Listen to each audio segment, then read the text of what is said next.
the best place to work. I love working here. I feel very blessed. I love it here. I look forward to coming to work every day, being a part of this team. Like a family away from home. Where everyone feels like everybody knows their name. A city that supports you. We see that with our benefits. A pension, vacation days, job security. Being able to be heard. We feel valued. We feel respected. Lee Summit is a very progressive city. It's growing, it's thriving. We have this drive towards not just doing a job, but doing it with a spirit of excellence. I had the opportunity to continue to grow, regardless of 30 plus years doing this kind of work. It's more than just dollars and cents. We're here really to give back. Providing a service to better a community. To go out and serve people. To be a part of something bigger than yourself. If I would have known what I know now, years ago, I would have been here much sooner.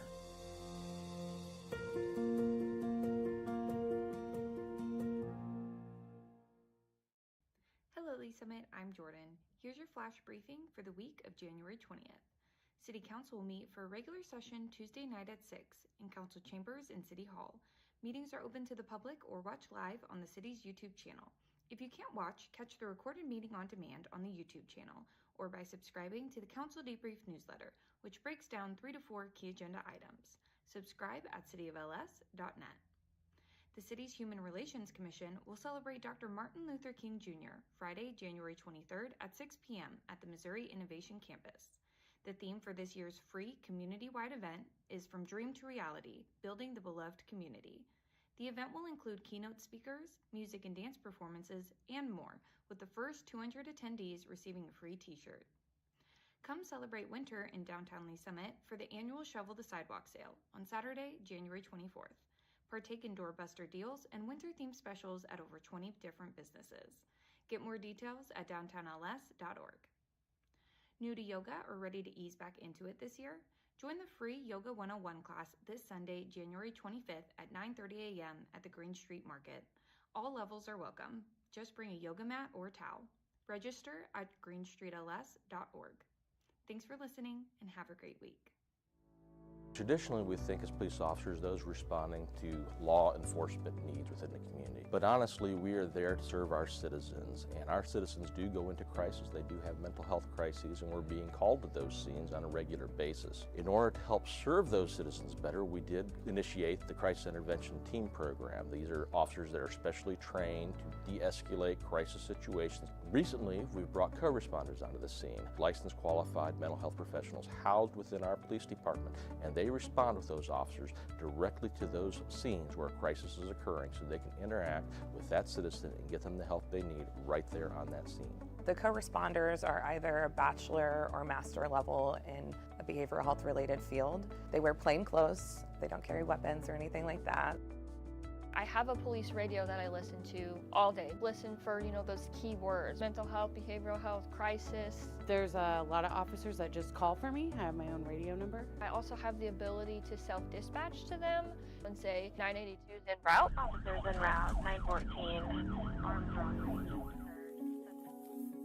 So typically I arrive after they've made it safe. I'll make contact and get kind of the rundown, and then I just kind of jump right in. Like, hey, my name's Allison. I'm a mental health professional. I'm here to help you. I'm not here to take you to jail or arrest you. Sometimes all a person needs is a voice, someone neutral, someone outside that, can listen. I do a lot of safety planning, including family, their support network, who's close to you. If they're home alone, who can come over and hang out with you today? Can we lock away your sharps? Can we put up your meds? Do you need meds? Can we get you over to the urgent care to get you assessed for your medications? Some of them also are like, oh, I'm so glad you came. This made me feel so much better. Our main goal as the co-responders is to, one, get people connected to the services that they need, and also divert from emergency rooms and jails. And they almost get a different view of the police responding. That lets me know you care and the officers care. Please, how can I help you? My husband In 2020, we had 722 mental health related calls for service. 2022, by that time, 1,479. These mental health related calls for service are increasing. How we're responding to that is increasing the number of crisis intervention team officers we have available, as well as the number of co-responders we have available to respond on these calls. So what I think is important for the community to know about the co-responder program is that we're here, we exist. All you have to do when you call 911 is ask for us. You know, say, hey, I want a co-responder to respond to this crisis, and we'll go. I was really struggling about 8 years ago on my personal journey with mental health, and I met some amazing social workers and amazing programs that have helped me get to where I am today. I really couldn't see myself doing anything else. We want to help, and that's what we love to do. So I had a client, we got a call, she had some suicidal ideations, and she really felt that she had nobody. And you know, and getting to know her story and getting to know who comes around and sees you, well then we found a support person and they responded immediately. And we made a plan. I called back and checked on her in an hour, and then I checked on her in 2 hours. We were able to get her into the additional services to where she talks to someone every week or more. I just took a person that really just thought they had nobody and nobody would show up for them, and show them you do. And you'll be amazed who is in your corner if you just simply say, I need a little help.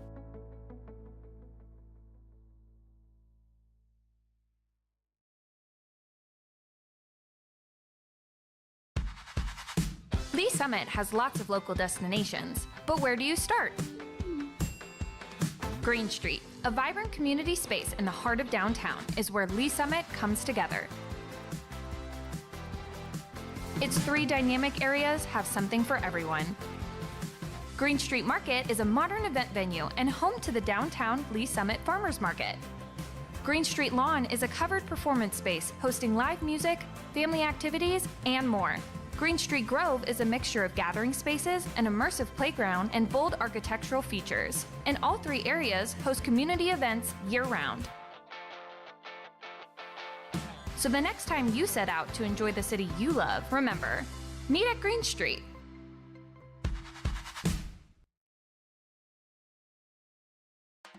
The city of Lee Summit has hundreds of traffic lights across its more than 1,000 lane miles, all managed by the city's public works traffic technicians.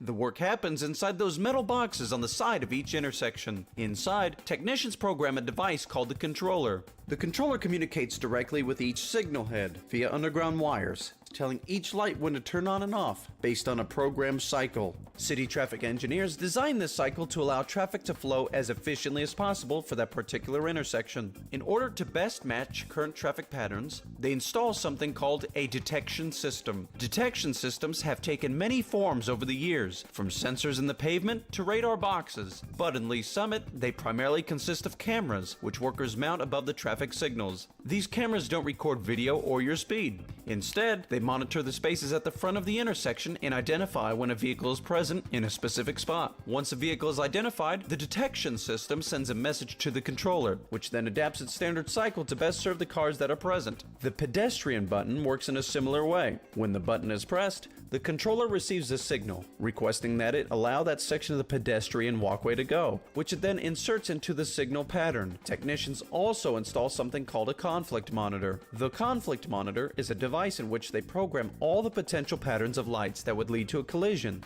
If the other systems mistakenly trigger those patterns, the conflict monitor sends the intersection into flash, causing all lights to flash red and directing drivers to treat it like an all-way stop.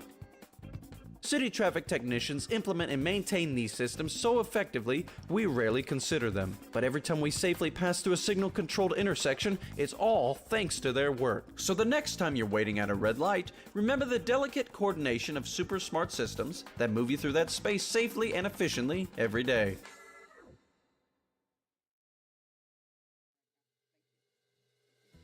Councilmember Hodges. Thank you. I love where you guys are coming from. You're local and you're all kind of coming together. But where I'm struggling with from the last time that we talked about this, I think it was maybe October. I actually grew up in my district. We moved here my sophomore year in high school. My parents still live in the same house, and I just went through high school here and then have stayed in Lee Summit ever since. The neighborhood that my parents live in is Canterbury. My favorite thing, and I still do to this day, is I love to go running. They have the best sidewalks. I feel like you can go for days. So now I still get to do that. Since I live not too far from them, I get to use those same routes that I took during high school, and it's just fun. All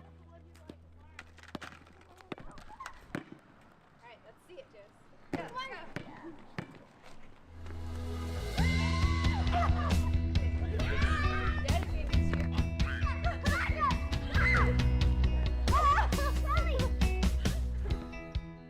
big soccer family. I love sports, I love to watch sports, and it's even more fun to watch sports when my kids are in it. I coach my middle daughter Josie's team I have since kindergarten. We do the basketball, we do softball, we're gonna do volleyball, and it's just so much fun.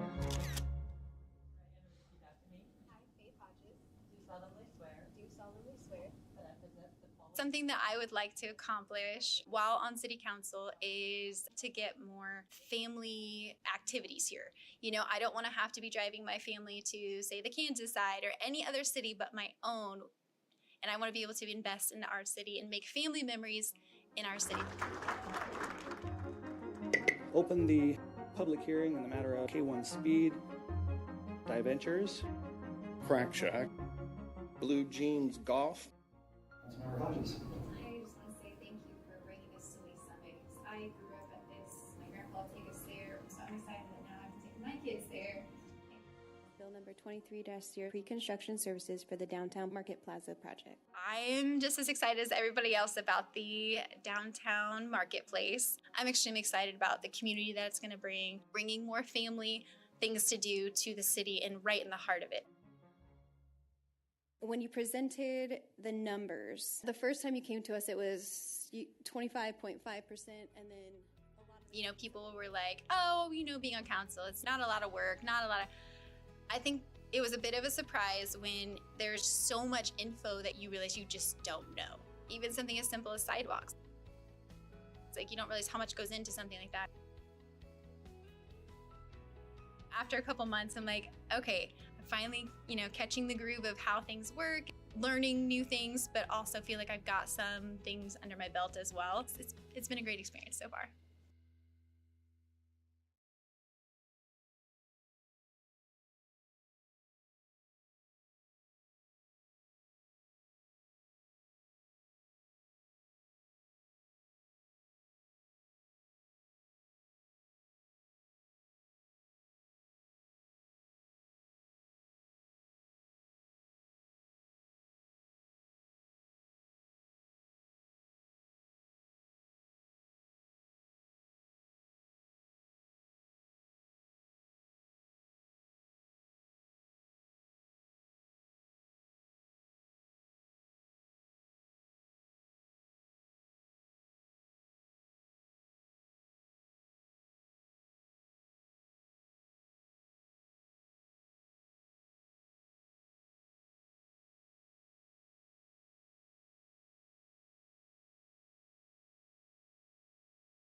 Good evening, everyone. I'd like to welcome you to the January 22nd, 2026 Planning Commission meeting. Can we get a roll call attendance, please?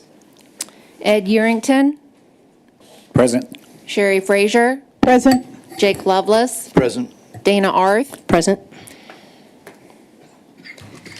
Terry Trafton, Jessica Greneau, Present.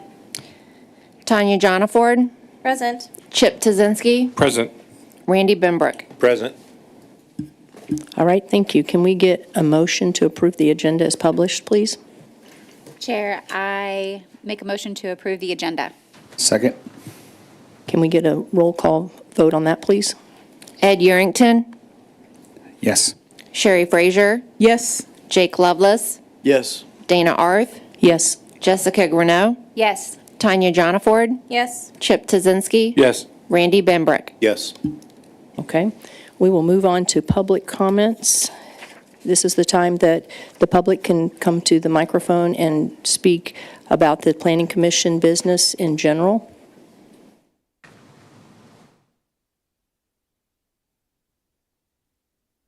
That's Richard, is that correct?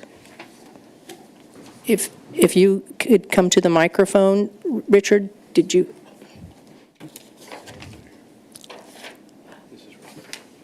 Oh, I thought there were a Richard and a Robert. Oh, I guess it's Robert Elliott. Did you have a comment, a general comment? Okay, this is the time we've got, do you have a general comment about the Planning Commission? No, just about the application? So we don't have a general one then? Okay, all right. Okay, we will move on to the consent agenda. Can I get a motion to approve the consent agenda? Chair, I make a motion to approve the consent agenda as published. Second. Okay, can we get a vote, please? Ed Urington, Yes. Sherry Frazier, Yes. Jake Lovelace, Yes. Dana Arth, Yes. Jessica Greneau, Yes. Tanya Jonaford, Yes. Chip Tazinski, Yes. and Randy Benbrook. Yes. All right. I will now close the regular meeting and reopen application PL 2025-274 Preliminary Development Plan 150 in Ward Apartments, 3620 Southwest Ward Road, Milhaus Development. And this is to be continued to a date uncertain. Can I get a motion to do the continuance, please? Chair, I make a motion to continue application to a date uncertain for application PL 2025-274 Preliminary Development Plan 150 in Ward Apartments, 3620 Southwest Ward Road, Milhaus Development. Second. Second. Okay, can we get a roll call vote, please? Ed Urington, Yes. Sherry Frazier, Yes. Jake Lovelace, Yes. Dana Arth, Yes. Jessica Greneau, Yes. Tanya Jonaford, Yes. Chip Tazinski, Yes. Randy Benbrook. Yes. All right, thank you. Now we will open the public hearing in the matter of PL 2025-307 Preliminary Development Plan, Bank of America, 1801 Northwest Chipman Road, Cushman and Wakefield, applicant. For all of those who plan to speak on behalf of this application, if you will please stand up and be sworn in at this time. Do you promise to tell the truth, the whole truth, and nothing but the truth, so help you God? Okay, does the applicant have a presentation? You can state your name and address for the record, please. Good evening. Commission members, my name is Brian Emmerich. My address is 4322 North Lincoln Avenue.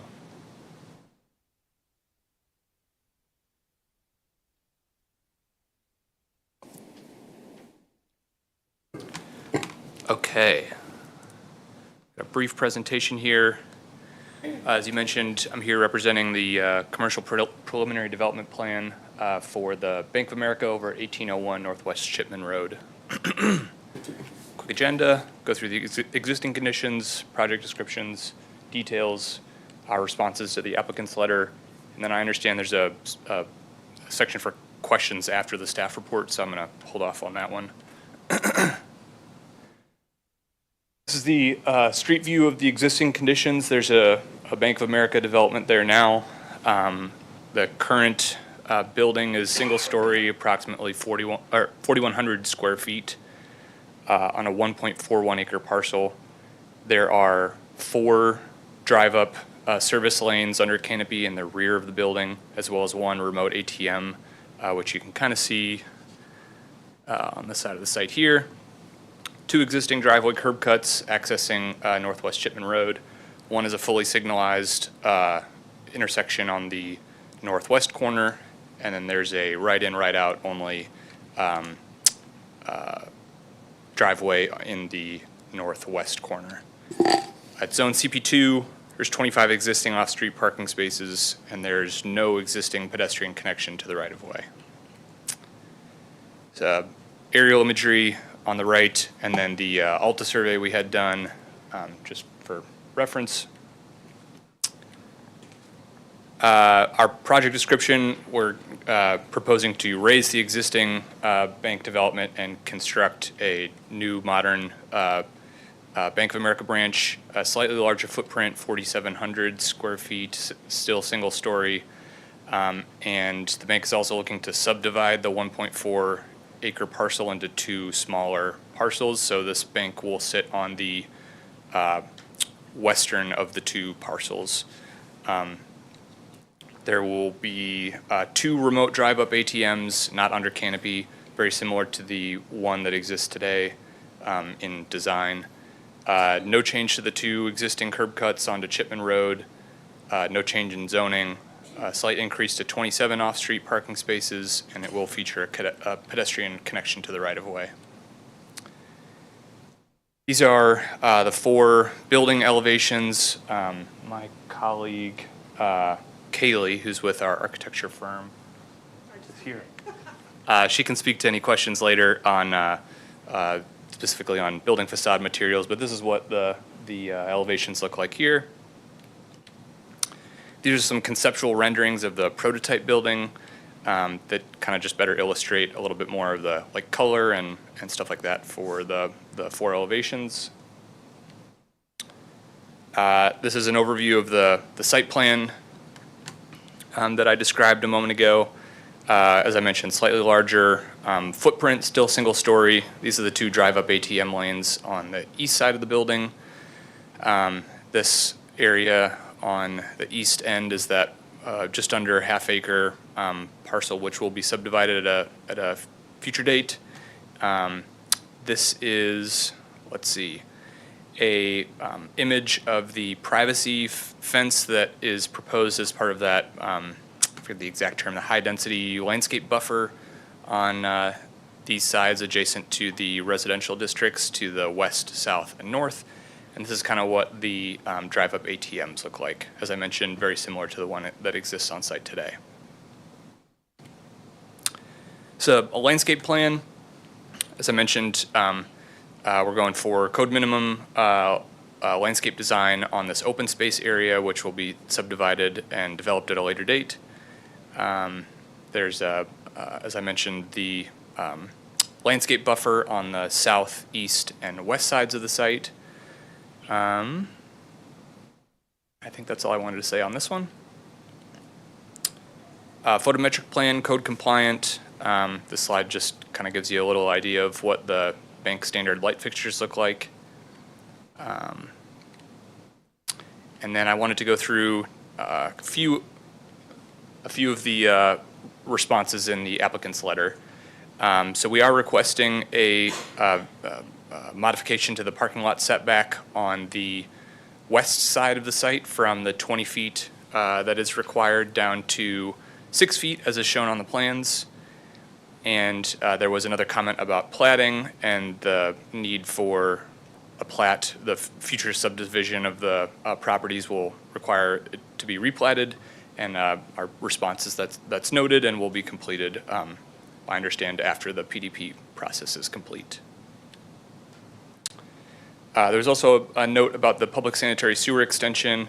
That's also something that's come to our attention, and we are working to get a private utility locator out there to figure out what the existing lateral is doing, and then if needed, we certainly can address the public infrastructure plans for a sanitary sewer extension, should that be needed. And that's it. Like I said, I understand the question section is after the staff report, so unless anybody has any questions right now, I'll leave it at that. All right, thank you. Thank you. Looks like Hector will be giving the staff presentation.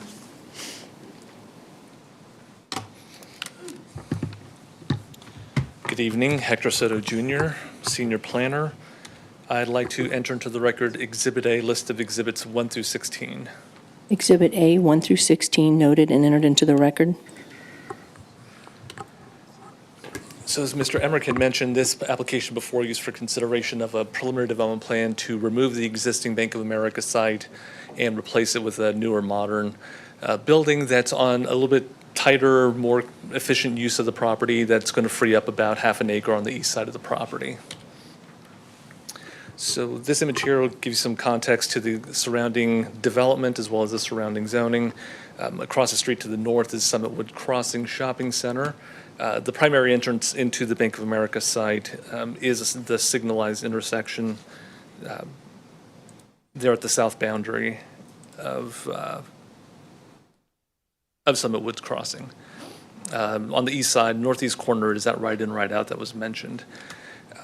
You can see here on the image on the left-hand side that the property is surrounded on 3 sides by John Knox Village. You've got cottage villas on the west, south, and some apartments and some minor administrative offices also share the same building there on the east side of the site.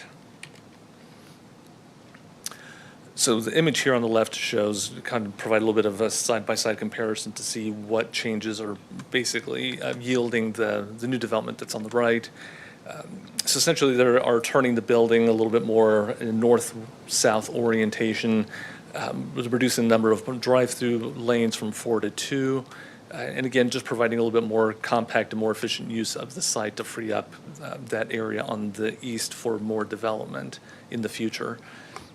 The existing site does have 25 parking spaces. The new one will have 2 more than what's currently exists, but yet again are still able to provide that with a little bit more efficient site layout.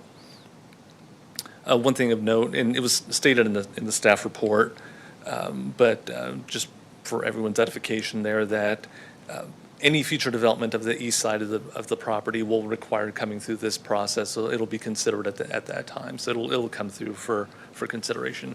So in some ways, this application is very reminiscent of the new Quick Trip or the Quick Trip on 3rd and Blue Parkway, where they were just kind of again flipping the site a little bit and freeing up some future open space to be developed by a separate applicant under a separate application.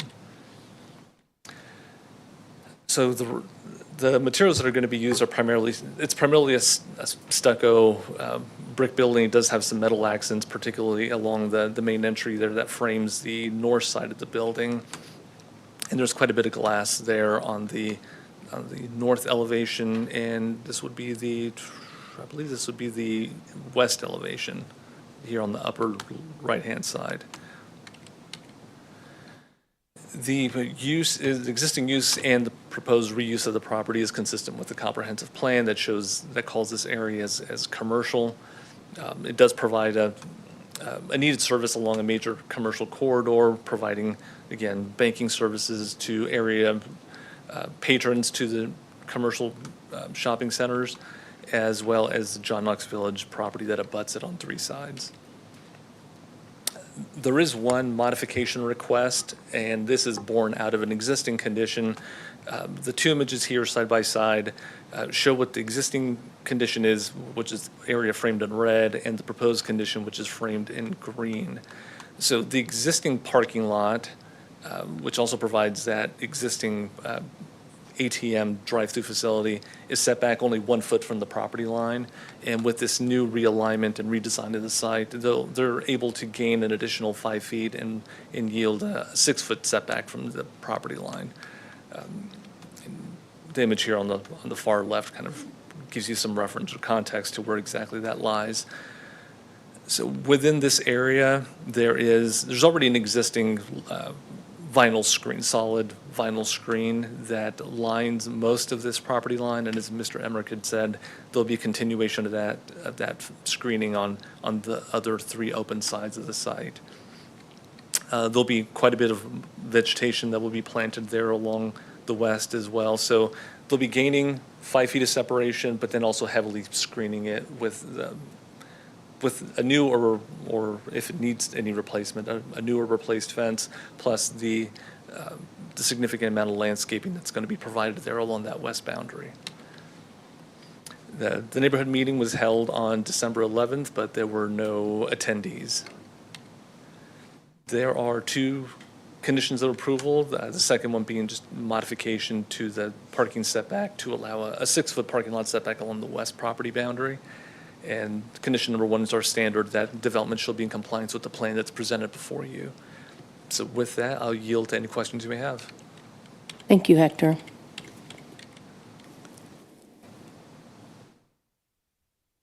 Are there any questions for the staff or applicant? Do you want to start? I'll start down here with Commissioner Pembroke. Sure. Thank you, Chair. Let's start with Hector. Let's start with your presentation. To the image on the left here on the screen, and I think a couple back, it shows a connection to the parking lot to that street.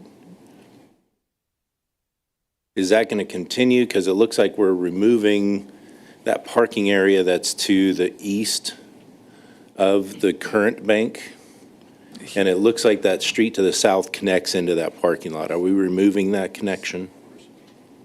So you're saying this area here on the? Yes. That is separate parcel. That is a separate parcel. It's part of the John Knox parking lot facility to the Okay. east. So there is currently a little bit of a pedestrian connection. There's a little bit of sidewalk connection that allows those residents to come across this area, but there's no physical connection between this side and the John Knox Village site otherwise. Okay. Are we putting a fence on the east side? They are putting a fence on the east side, but leaving an opening for that pedestrian pathway to be maintained. Okay, they're going to maintain that. Okay, perfect. The trees that are proposed to go along, I know along Chipman, I know those are standard trees. Are we sure that there is enough clear view coming out of that area? Because we've probably all been down over there, and it gets a little busy, and people are in a rush over there. I'm one of them usually. Just want to make sure that when we're looking at viewing angles and tree setbacks that everything is clear. Sure. So at the final development plan stage, we'll be reviewing more the more finer details of the landscaping placement to make sure that those site distance triangles are met. Okay. Yeah. And then my last question, I was shown 2 different sets of elevations between the client's presentation and your presentation. One had brick, one had some sort of paneling system. What are we actually anticipating this to be? I think the applicant, yeah, there we go. Mm-hmm. So we have that there, and then we have one that has like a standard brown or reddish brick. What are we actually getting with this? It will be, let's see. Would you like me to chime in? Yes, were you sworn in? Okay. Sorry, that wasn't my question, but I stole it anyway. Promise to tell the truth, the whole truth, and nothing but the truth, so help you God. Yes, please. So I'm one of the architects working on the project. We have been Could you step up to the microphone, sir? Thank you. So I'm one of the architects working on the project. We have been working on a new prototype for Bank of America. In this elevation, you can see that there is going to be a brick veneer on that tower, and then the entry over to the left is going to be a metal panel. However, in one of the renderings, it was showing a stone veneer on the tower, which has been replaced by this brick veneer right here. So. Okay, so And it will all be white. In the client presentation, those elevations is not what we're getting. We're getting this right here. Correct. Okay, thank you for that clarification. Can you also state your name and address for the record? Address? Yeah. Business address. Business address. Oh no, we're remote. I don't know our business address. So I'm Kaylee Berghofer with Interior Architects. My address is 1810 Thorstrand Road in Madison, Wisconsin. So we're all You're from a long ways off. Yes, Okay, yes, I gotcha. had to travel with all this, so. Okay, thank you. Yes. Do you have a sample board? Is that what that is? Yeah, it's the sample board. However, FedEx failed me with the brick veneer, but yes, everything else will be up on here. Do you mind if I see it? Yeah, absolutely.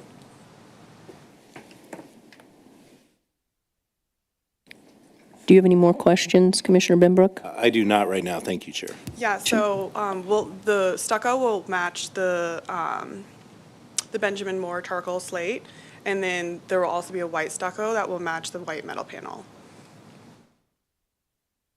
Commissioner Tuzinski? Madam Chairman, thank you. Hector, quick question for you. Could you pull up the site plan? Can you tell me how close the adjacent, I guess those are apartment-style buildings on John Knox there to the property line? Just want to make sure because of the setback request. So can you repeat that question again? Can you tell me how close is the closest building to the property line to the west in John Knox? Yeah, how close? From the property line, they are currently about 20 feet away, so it'll be about 26-ish feet from the edge of the parking lot edge. Okay. So. All right. Thank you, Madam Chair. Commissioner Jana Ford? Thank you, Chair. I'll start with you, Hector. Okay, let's talk about the other half of the development that you were talking about. I do understand that if it were developed at some point in time, it will come back to us. I'm not concerned about that. What I am concerned about is, maybe this is a question for the applicant now I'm talking about it. I just want to know, how are they going to address after the demo? Like, are they going to fill it in with grass? Are they going to leave it as rubble pavement? That's the question. The plans show that they'll be taken back to grass. It'll be seeded or sodded, but it'll be taken back to grass. Okay, perfect. And then I appreciate that you kind of showed the before and after for the foot easement to now 7. Yes. I want to ask about the buffer around the 3-sided site. So the existing west to the John Knox homes currently already have a portion of that vinyl fencing. And I believe in the Google photos, it shows it's completely opaque. On the south side, the elevation is higher than the street. I don't remember what that street's called. I believe it's Rose, I believe. Rose, okay. Is it possible that the vegetation could be dense enough to not utilize a vinyl fencing? Just especially considering that the elevation of the street behind is already lower, your view is already obstructed. And it leads to my next question, with not knowing what the adjacent parcel is going to be doing, could the vegetation also kind of cover or like double as a vinyl siding? Essentially, I'm asking if there's alternatives to not just doing vinyl siding on 3 sides. There is, I believe, if memory serves me correct, it's that you can forego the vinyl fence if they provide a 3-foot-tall berm with plantings on top. Okay. So the short answer is yes, there's an option to go away from it, but it's prescriptive in that I believe it's a 3-foot berm with landscaping, with the required amount of landscaping along the edge and on top. Okay. And so all the other developments on that street, considering they're older, they don't necessarily have the vinyl fencing. So this would be the first development on that side of the street that would have a 3-sided vinyl fencing? It would, because everything else along that frontage between Murray Road and Pryor Road, everything else is John Knox property. So this is like the one piece of property along that whole frontage, south side of the road, that is not John Knox property. Okay. All right. I'll save that, my thought for comment. I think that's all for you, Hector. And I guess one thing I'll comment upon was during my review of this, taking some of that into consideration, that right now there's only fencing along that west boundary and there's none along the east or south. I had mentioned that there could be some options to remove that, given the fact that, the way I framed it was, I recommended that they reach out to John Knox Village to see if they even wanted a fence along there, since there hasn't been one to this point, and the use has been there since the 80s without seemingly any negative impact. But the resubmitted plan that was provided was basically code compliant, which is fine. I mean, it's perfectly fine. So I don't know if there was any communication with John Knox Village by the applicant. Okay, and this is the PDP, so there's possible in the FTP it could change based on. It could. It Okay. could. It could change some. But if it changes to something that's not the prescriptive 3-foot berm with landscaping, then it's going to need a modification. Okay. So we could work with the applicant. If this gets approved today, you could, if you choose, give some direction for perhaps the applicant and staff to reach out to John Knox Village to see if they even want that fence. And if they don't, or just have no opinion on it, that's something that between now and city council, if you choose, you could allow for staff to work with the applicant to if nothing else, to remove the fence and just keep the requisite amount of vegetation. Okay, that helps clear up. Thank you. Okay. And then my last question is for Mr. Eric. Brick, sorry. Can't read my own handwriting, apparently. All good, neither can I. So you'd made a point to mention that from 4 windows to 2 windows in terms of the drive up, the original has a complete coverage with a canopy, and this one does not. Was that a trend, a cost decision, or? So I probably misspoke. They do have, like the ATM units have a canopy over each one individually, but the canopy from the building doesn't extend over the ATM lanes. Okay, so before it used to be queuing would be covered as well, but currently it's just those accessing that machine at the moment will be covered. Correct. Okay. I think the existing condition has like the first car and maybe half of the queuing car behind it under that canopy. Okay. Thank you for the clarification. Yeah. That's all. Thank you, Chair. Thank you. Commissioner Grono? Commissioner Lovelace? Just a clarification from the applicant. What was the last condition of approval? There was a reference to an easement or something along those lines. Can you explain what's going on with that? And that might be directed then back over to staff, but I didn't see other notes about it and I wanted to understand better.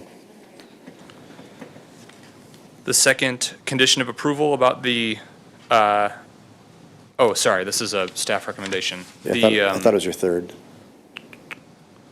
There's the mouse here. Oh, sorry. Ah. Yeah, that's, yeah. The public sanitary sewer extension, I think that was one of the notes, general notes. I can show you what I'm talking about. Is this a document sharing? Yes. Yeah.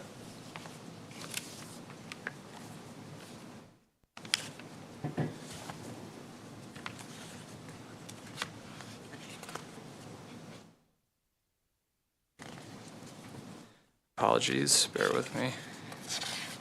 Get there eventually.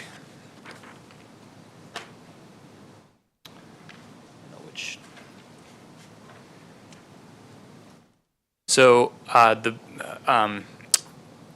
long story short, the location of the existing sanitary sewer lateral is kind of a mystery at this point. Based on Lee's Summit sanitary sewer main record atlases, there isn't a main that comes very close to this site.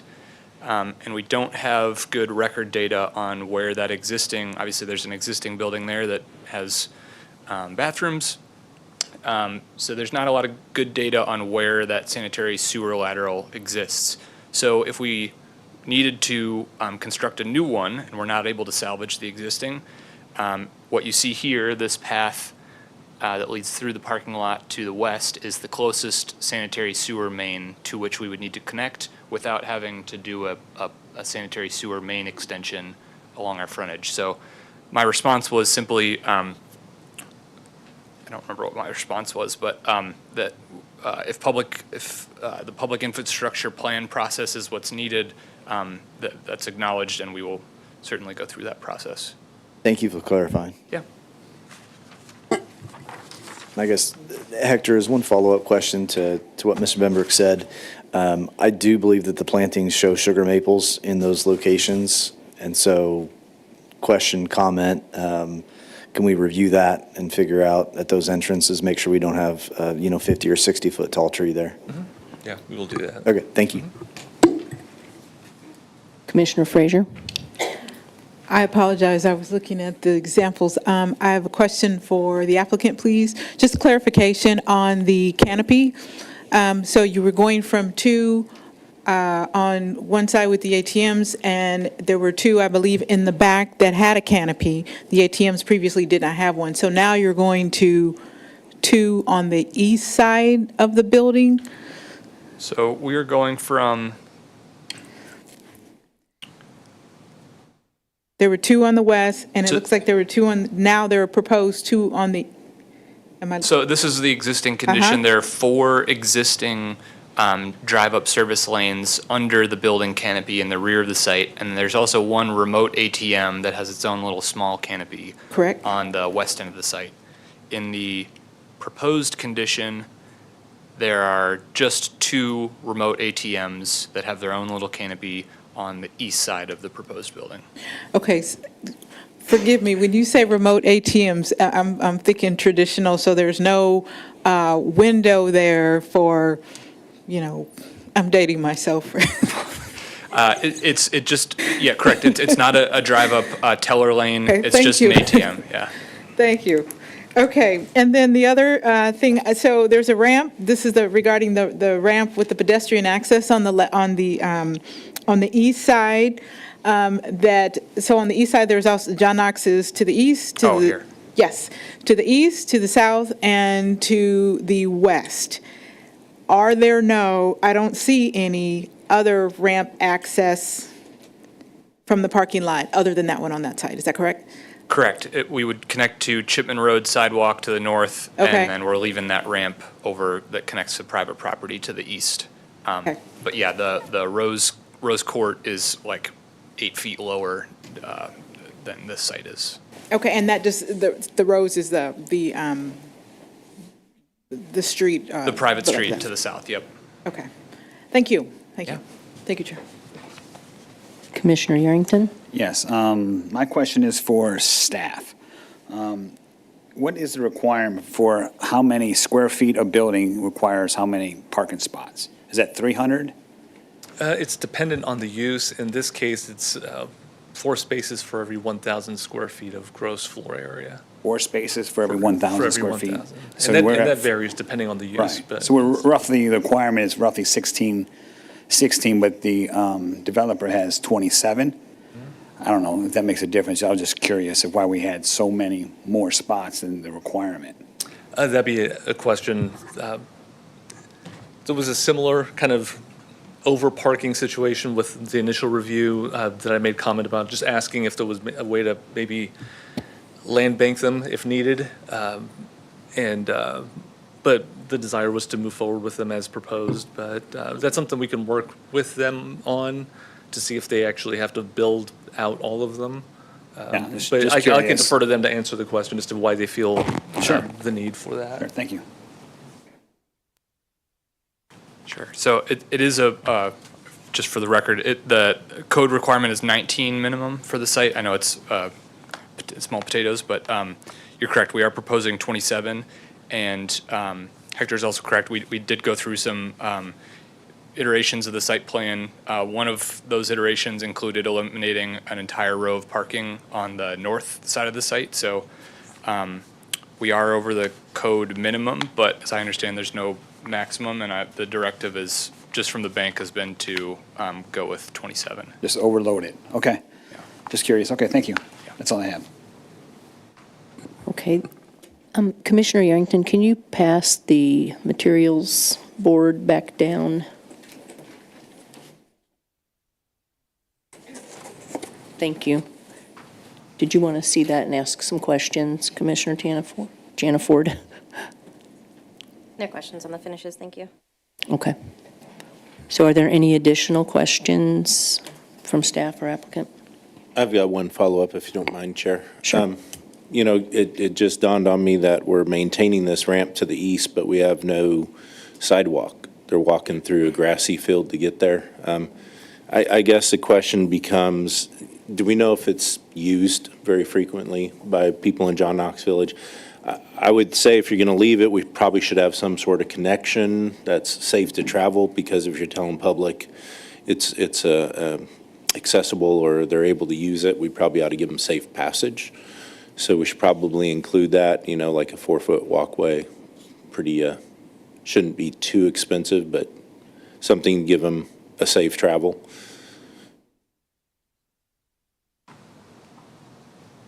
I guess the question is are you willing to do that and add that to the project? Yeah, so my only concern would be putting in a sidewalk that then would just need to get torn out and replaced once this lot is developed. I mean, would it be... You're going to have to do that to the curb. True. I mean, would it make more sense to, I guess the concern, am I correct in understanding your concern is like while in the time it takes for this lot to be developed, not having a pedestrian path from this private property to the bank? Correct. I think we either go one of two ways, right? We eliminate that ramp and they use the public access at the street, or you provide a walkway, a safe passage. Because the issue is if you leave the ramp, you're telling them it's a safe access to your property. And if they get on your property and coming from John Knox Village, they might not be the most stable and they fall and hurt themselves, now you're looking at a legal issue. And so as a city, if we approve it this way, right? So one way or the other, either we eliminate this ramp and we go to the public access at the street, or we give them access there in means of a safe, level walkway. Okay. Yeah, I understand the concern. I mean, I don't think our ability to like remove the entirety of this ramp, since it's on an adjacent parcel, is going to be limited. We could do something like put bollards with a chain like in front of the end of the sidewalk to prevent people from continuing to use it. But I don't think I am allowed to remove the ramp on somebody else's property. We could, alternatively, we could extend a sidewalk across this this landscaped area. That would be my preference. Are you willing to do that? Yeah. To extend a sidewalk across the grass area? Yeah. My only concern would be like routing a pedestrian crossing here at the top of the ATM lanes, but we could potentially shift down those stop signs and the do not enter stop bar a little bit closer to the ATM lanes. Yep. All those things would have to come into play. Yeah. Is that something that we could do in between the PDP and FDP process? Absolutely. We could put that in as a stipulation and leave it up to staff to make sure that happens. Not a problem. Sure. Thank you. That's all I had. Thank you, Chair. Thank you. Regarding the ramp, that is John Knox's ramp? Is that what? It's on both sides of the property. It is? So it Okay. crosses. Okay. Yes. And it's in existence right now is the Correct. issue? Yes. Okay. All right. Is there anyone who wishes to speak in support or opposition of this application? All right, we don't have anyone. Are there any more questions from the commission?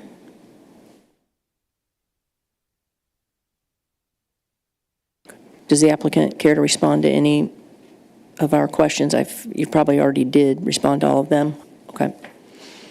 All right, hearing no further testimony, I will close the public hearing and reopen the regular meeting. Is there any commission discussion on this application? And I think, Mr. Lovelace, you had something? Well, I guess, yeah, I was just looking a little bit about the discussion about adding sidewalk there and just looking at the site. There's sidewalk that runs out front. The sidewalk that we're talking about with the existing ramp is in between a parking lot and a parking lot that we just discussed is overparked. If you walk through the rest of the parking lot that's on the downhill side of that, then you get to a sidewalk that then's a public sidewalk that then also runs directly over to this property. So I guess on my end, it doesn't make much sense to me to require the developer to add a sidewalk that goes through a vacant grass field that's undeveloped for any period of time when there's other means of travel to be able to get over there, whether it be car or whether it be walking on the public sidewalk that exists. So otherwise, I think the comments about the trees and making sure that we're careful about what we install there on the corners makes a lot of sense. So I think that's great. And then I think Commissioner Jenna Ford asked about the the fence that currently exists there and why we would potentially extend that on additional sides. And that makes sense to me as well. It looks like it's in good shape right now. I understand trying to provide a buffer in between the townhomes that are there on the other side of that, but to kind of box in that development with an opaque fence doesn't make any sense to me when it looks really nice right now. And really, it's not directly it is directly adjacent to single family residential housing, but you have a big barrier between the two because you've got a big downhill side, as Commissioner Jana Ford mentioned, and then there's actually a road in between, and then there's side yards, so there's a big gap. I think it looks nicer for the city if it's maintained in a similar manner that it is today. So, thank you. Thank you. Commissioner Yerington, do you have any comments? No. Commissioner Frazier? To my point earlier, I understand that this is an updated building, but I was thinking about the canopy over the ATMs, but if there is and I'm just kind of walking through this, if there is a driveway so that you can queue, then the assumption is that they would remain in their car to access that ATM. And then when I start thinking about the ramp there was a question as to whether or not you knew how much activity there was going over that ramp, and I don't think you know that at this point in time. If folks, in particular from John Knox, come through the ramp and use the ATM, it's probably out of the question, but the exposure on the east side there gives me pause if there is going to be a ramp and or a walkway. But again, I understand the need to update the building. I'll say update the building, and so I'd be okay with it as it is. That's just my concern about, again, the walkway to nowhere. Thank you. Mm-hmm. Commissioner Grono, do you have any discussion on the application? I think you did, Commissioner Jana Ford. Yeah, I understand the idea of wanting to connect and make the ramp accessible. I just don't know what the right solution would be. I mean, we have to be considerate of what the future development could be and what that implications is. It's, I would hate for anyone to have to put the effort into making something just for someone else to be like, that's out of here kind of thing. But then it's also a matter of how frequently is this going to be used by those patrons? I don't know. Now back to my fence thought. I would really recommend using alternative means to create that visual buffer in lieu of a fence. I think Commissioner Lovelace said it best, there's no need to box in this development. It's kind of makes it seem kind of like an eyesore considering what everything else is down that way. So that's all. Thank you, Chair. Thank you. Commissioner Tuzinski? Yes, thank you, Madam Chairman. I think Commissioner Benbrook's heart's in the right place for that ramp and connecting it over, but I still think there's too many questions at this point. I would not like it to come straight across. I think it would have to be in front of the stop bar. I think our city traffic engineer would agree with that as well. But I'm not one for really having a developer build a whole bunch of stuff that's going to be torn out. I think that's a waste of money, and I don't think it's a good use of that. I would be in favor of them putting up a sign on the ramp that says sidewalk closed or ramp closed or whatever until it gets determined what happens in that next lot, and then it reopens as part of a different traveling, a different way for pedestrians to use some sort of other internal circulation.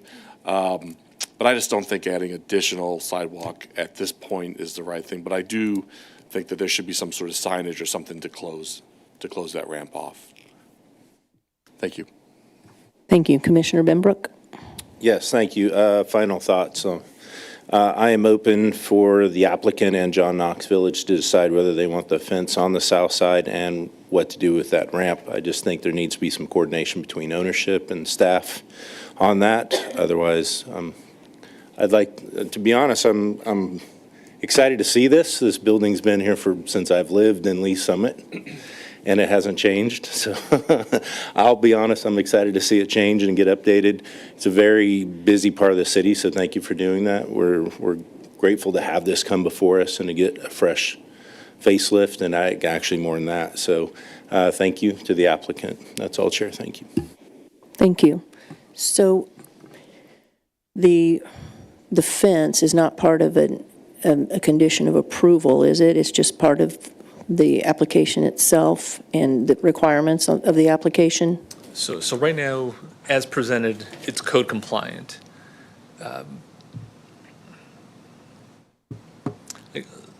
One of the questions that was asked is, are there alternative design methods to provide the required landscape screening? There are. We would just have to work with the applicant to determine whether or not the one that's already prescribed in the ordinance that would still be code compliant, if that's one that that they can provide along the south and east. I know, like I mentioned, that alternative design includes a berm. There's already quite a bit of slope on that south side, so we'd have to do a little bit more discussion with the applicant to determine how they would want to tackle that. Okay. So what you said as far as the slope that exists, and Commissioner Janiford mentioned in the beginning, it acts in effect the same way that a berm does from the road that's down there below. Downside. And yeah. so that's the reason why it looks nice the way it is right now, in my opinion. So I think it should be something where there's a little bit of discretion there. I think kind of in the line of what Mr. Benbrook referenced as far as something that can be worked out between the two. So I would be in support of that, but, right. I guess my question would be procedurally, do we need to do anything or say anything with change the application or anything, or just leave it up to you to work with the applicant? I mean, that's my thoughts, but. If it is the Planning Commission's desire to recommend that staff evaluate eliminating the fence on the south and the east side, the only way to do that would be through a modification that would need to be granted during the public hearing process. So you could make the recommendation that we eliminate that and work with the applicant to do that, but to eliminate the fence and not require the berm would require a modification. Is that how that should be suggested, that it's to eliminate the fence and not require the berm? Right now it's an either or, right? It is an either or at this point. So then the modification request, if we were to amend it, would be to eliminate the fence on which sides was it? The south and the east. Okay, and not require a berm? Yes. Okay. If I can mention one thing. So historically speaking, just regarding the modification and the fence, historically speaking, when high-impact landscape buffer has been required and a fence or wall has been required along there, in cases where the adjoining or what we would say the impacted adjacent development has expressed a desire to keep the existing conditions as they are, our Planning Commission, City Council have historically deferred to their preference to, let's say, not have a fence. But right now, I guess my only concern with recommending modification to eliminate the fence is that right now we don't know if John Knox Village wants the fence or not. I mean, they very well may say, it's not been there for 40 years, we don't care, it's fine, it looks fine the way it is. But if they do want it there, then, I mean, I suppose you could make the recommendation, and then by the time we get to council, we'll find out, and we can remove that. So. But we would be making a recommendation to do something that is not part of It's a third our party. standards, Yeah. and the neighbor might not like it. Yeah, so basically, you'd be granting modification that we don't, for a quantity that's unknown, Yeah. because we just don't know what the feedback is from that third party. Okay. This might get into legal land, the ambiguity of it. Is there a way to phrase the verbiage or modification that implies our commission intent of removing the vinyl fencing on the south and east upon final approval or direction of John Knox? So it kind of states what our desire is, but it's also saying they have the final say within the modification. I do think it could be worded in such that it is your intent to explore that and bring that information to city council at time of public hearing at that time, when it comes before the council. That way we know, it gives us some time to reach out to John Knox to see if they're in support of a modification. And if they are not, we can just leave the application as is. And if they are, we can present it to city council at that time as well. Yeah, I mean, part of my thought is, you don't have to necessarily make a recommendation. You can, my thought, maybe Law and Shannon might disagree, but I think it would be enough at this point to give direction to staff between now and city council for staff to work with the applicant and John Knox Village to explore that possibility, rather than necessarily trying to come up with verbiage for something that we don't even know if we're going to need and we can't even solve for right now. Okay. We can just add that in the motion, right? To what Hector was saying was, I think we have enough information and guidance from you to explore that without altering the motion. Okay. Which I would tend to agree with. Okay. Commissioner Jasinski? Yeah, Madam Chairman, I just want to caution the commission here to start entering into ideas that go against city code for modifications, because if we start saying this isn't here, needed here, then other developments will come in not wanting to do it because they've done it here. And I really don't want to start setting precedents, especially if we have a developer who's willing to follow our code and do what's on our code. And then all of a sudden, we, because of a preference that we, the commission, likes, wants to remove something. I just want to be careful with that, because in other situations, there's going to be people coming in front of us asking us to remove it. And then we're going to go back and say, oh, no, it's the code. We have to have it. Well, I don't think we can have it both ways. We need to be fair. And so I would just caution us against making a decision to remove it. If the developer's happy to put it in and we don't know, I mean, John Knox had plenty of opportunities to come to public meetings and tell us if they wanted it, to contact the city, to reach out to their neighbor, Bank of America, to tell them they didn't want it, and they didn't. And so, in my opinion, I would say we leave it as is, and we let our UDO code speak for itself, so that the next time it comes up, we've got the reasoning to keep it in place when someone doesn't want it. Commissioner Jana Ford? Sorry, thank you, Chair. I understand what you're saying about being kind of cautious, but at the same time, I think that's kind of the beauty of understanding context of where these developments are being placed.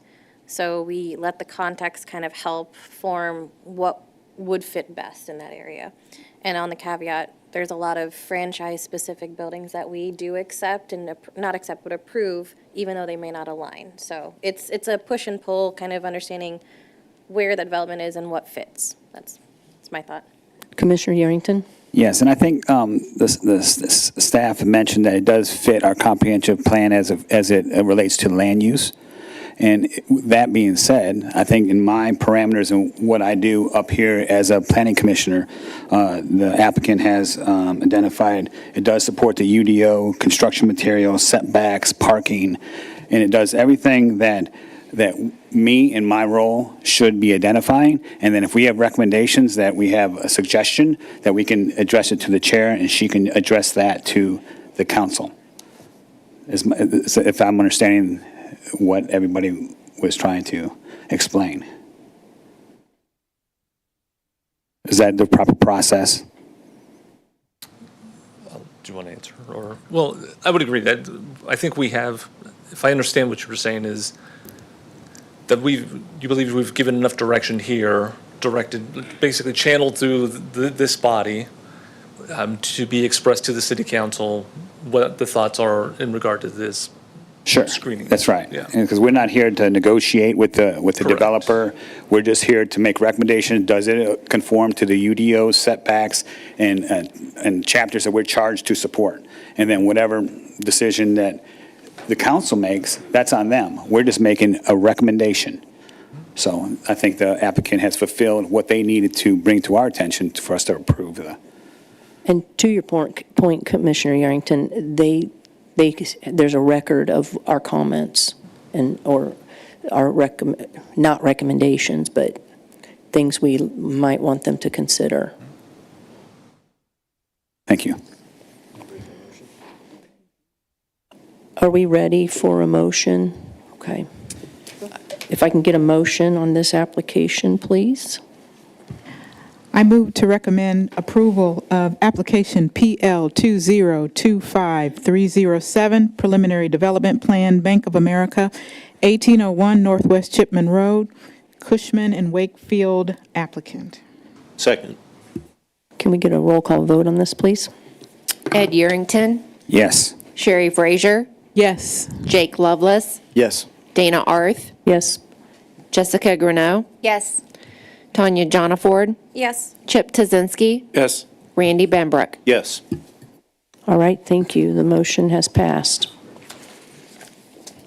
I will now close the regular meeting and open the public hearing to the matter of PL 2025-333, Preliminary Development Plan, Pathways at Kensington Farms, Phase 1, 1231 Southwest Waterloo Drive, Petra Development, applicant. If all of those planning to speak on behalf of this application would please stand and be sworn in at this time. Promise to tell the truth, the whole truth, and nothing but the truth, so help you God.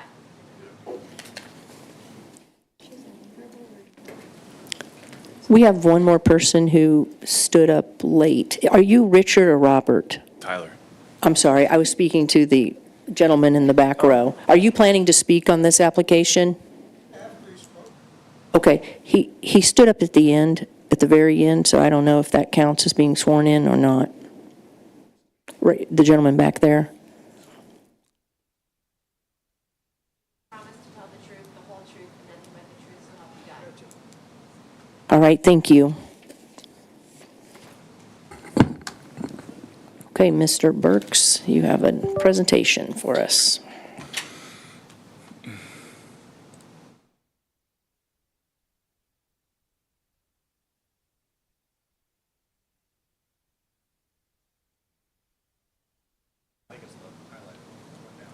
This one? Perfect. All right. Tyler Burks, 5440 West 110th Street, Overland Park, Kansas.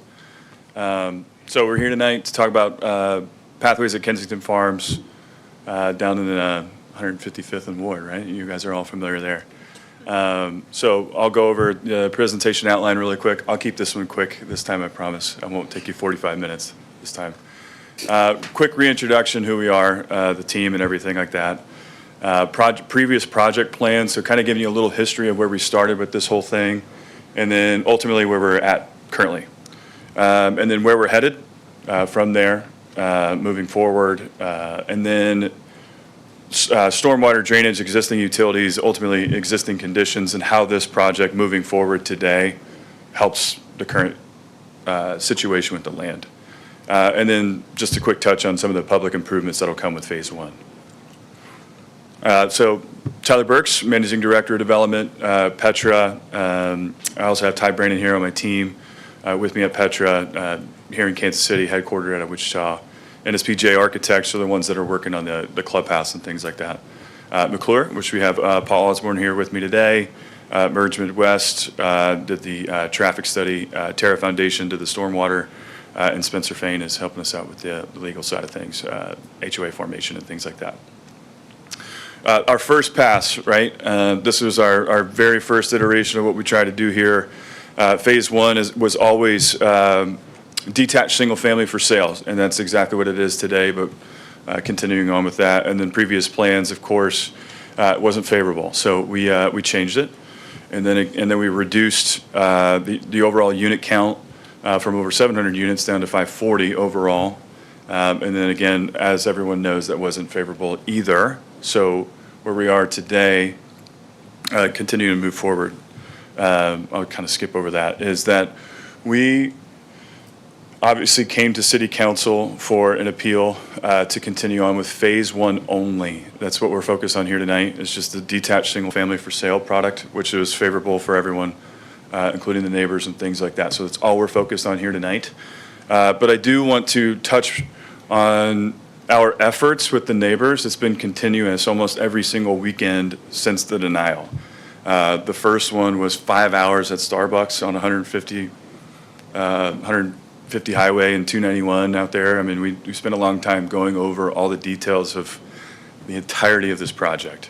And we're still communicating regularly. I just messaged a couple of them via text message yesterday, neighbors, a lot of the regulars and things like that.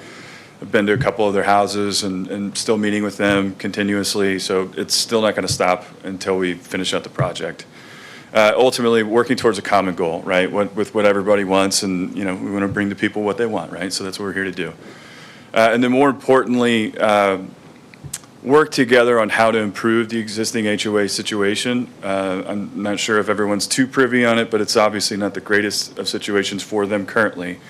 And then we are continuing on to create our own HOA, but we are doing it in such a way that is cohesive with them and then also could provide a future merger for the HOAs once the new phase is built out. So continue to work with them on a strategy plan for that. And then also, again, I'm just touching on conversations. We have no plans for phase 2 or phase 3. It's been scrapped at this point, so we're still working with them on what that'll look like, getting a lot of their feedback on how we can implement those future phases at a later date. Phase 1 only, again, where we're at. This is just kind of a quick meeting here, but I just wanted to give you a timeline of what we're really trying to do. I'll kind of skip through all that other stuff. You guys know all these things, but ultimately we'd like to break ground in the summer. We really want to get to work on this thing. We've already got a lot of things lined up on our end, which was the whole point of the appeal, to continue on phase 1 only. And then our first set of lots, which I'll dive into the phasing here in just a little bit, about 25 lots by the end of summer, early fall, so we can start getting homes built out there this year. Just a quick overview of just the project boundary right now, and then some quick stats here. 235 detached single-family for sale units across buildable acreage, 53.25 acres. You know, meet the parking requirements and, you know, lot depths and things like that within the zoning of PUD, or PMIX, I'm sorry. Project outline here in more detail. Again, it's not any different than what it was originally on the second iteration that you guys saw that we came through with City Council originally. So this is that existing plan with detached single family. Further details on the lot sizings and how the homes will fit inside of these lots. They're varying in sizes, not too dissimilar to what is existing in Kensington Farms now. So I did a zoomed in view here. You can't quite see it totally, but these lots up here are in the 70s and 80-foot frontage range, and then and the ones in the green down here in this particular range here are in the 50s to 60-foot range, right? So there's a mix of lot sizings and things like that too, and then of course when we get to, you know, final platting and things like that, we'll narrow down exactly what those final lot sizes are going to be, but. Ultimately, it's to match the existing neighborhood, and then have a corrective, not a corrective, but a correct phasing away, right? So larger lots next to the larger lots, and then as you go further away, then some smaller lots as you go. All right, and then the project phasing, so the sub-phasing inside of phase 1. So what you see here in the pink are 61 lots. That is our first overall phase to deliver lots there within phase 1. So using the existing infrastructure that's there, right? Instead of creating a whole mess of things and a whole to-do about everything, using what's there, Cornwall and then along Blackpool, I'm sorry. That's roughly in that first little tranche there, it's roughly 30 to 32 lots-ish. So I know I mentioned 25 lots before, but that's probably our minimum of what the first lots it will deliver. But it could end up being about 32. And then inside of that phase 1 portion as well, we'll continue on bringing Blackpool through to about the middle of the site, and then we'll also fill out some lots and the amenity package right away. So there's going to be the clubhouse and things like that for the new residents to use right away. And then 53 lots in this orange color. So again, just kind of carrying on with how the roads are pushing through. from the existing and then carrying on, starting from the east and then moving ultimately to the west, these blue lots here in the final phase, the fourth phase, to finish it out. Just some existing elevations of some homes around the Kansas City area that's virtually almost identical to what's in Kensington Farms now, right? There's varying sizes, elevations, things like that. These are all ranches, of course, but there are 2 stories that, could end up being had here. Anywhere between 2 and 3 car garages, 3 and 4 bed, 2.5 bath, 1,200 to 2,400 square feet. Target sale prices in the 400s to 500s, right in line with that, fully amenitized. And then again, it's consistent with the Kensington Farm character, hard siding, wood, James Hardy, stone, et cetera, the typical, right, of what you would see there, composition singles, things like that. And just a quick snapshot of the amenities that we're going to put in there. So we'll have a clubhouse, and we'll have a pool, some landscaping around there, and then we will have a green space across the street from that too. So it'd be a nice little spot for the kiddos to run around and do their thing in. I threw this in here for the current HOA to the new HOA to match. So literally what we're doing, we're taking the existing HOA docs, passing it over to our attorney to draft up our HOA docs, match it, update, some of the outdated terms and things like that that, don't make sense for today, but then update it to today. So it's literally almost the same thing. There's going to be varying degrees in there, of course, as you work through some of the details. Approved materials. Previously, it was required by Pulte homes and things like that, but that code is no longer able to be found anywhere, so we're going to have to create that. But again, it's going to be all hard siding, nothing different than what you see in Kensington Farms currently. And then probably more importantly for a lot of folks is the monotony clause. Just sticking with that, right? So no 2 houses, the same exact thing right next to each other. This one's actually up to 5, I think. So there's going to be a pretty good monotony clause in there too. So you don't have the same elevation, so it doesn't look like the Truman Show when you're driving down there. All right, so moving on to the existing conditions, why this project moving forward sooner rather than later is going to help out the existing conditions of the ground, because it's not getting any better, just sitting out there doing nothing. So there's a mitigation, area within this green and stripe area here that can't be touched, but it has to be maintained around the exterior perimeter and things like that. Right now it's a mess. Most of the water is flowing from the north going down to the south, and it's really flooding these guys' backyards right now. That was one of the biggest complaints that I've heard from a lot of the neighbors when I'm speaking with them. So effectively, anything that we do to clean up this, the existing utilities that are in there, the site grading, et cetera, it's going to improve their situation here. Diving in a little bit further about the existing utilities out there. So from our measurements, there's about 18,825 linear feet of some sort of pipe, whether it be water, sanitary, or storm, and over 100 structures that have to be either removed or abandoned in place there, right? So again, just to keep reiterating that the site isn't in good condition, so anything that we do today is going to improve it. Just a little bit more drama for you guys here on what's happening. So you can see a lot of the erosion that's happening. So this is going to be in future phases. But you can see how the erosion is happening where the site was originally graded from the original developer 20 years ago. And again, it's flowing down into this stormwater pond. This one's full of water now when it's not supposed to be. And then you can see a little bit of erosion coming in through here on this east side. And then this detention pond is slightly a retention pond at this point. It's not supposed to be doing that. And then so you can see what's happening. So any of this previous mass grading that was happening before is now eroding and causing issues with this mitigation area. And then these guys are having some trouble here with their backyards. So anything that we do is going to improve. And then again, I mean, I'm sure a lot of folks have seen this thing, but this is a massive dirt mound that's become a dumping ground for other builders to dump a bunch of dirt out there. It's still being used today as that, even when they're not supposed to be, but it's still out there. So the sooner we get out there, the sooner we get to correct this problem and start chipping away at this large dirt mound. Again, there's just this quick snapshot of that existing stormwater pond that's in the middle there. That is for future phases, but it's just kind of a interesting visual to look at.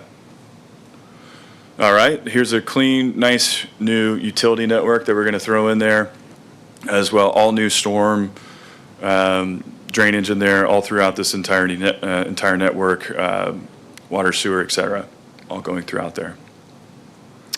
And then lastly here, before we end the presentation, so our public improvements that we have to do on phase one is a proposed 10-foot walking trail that covers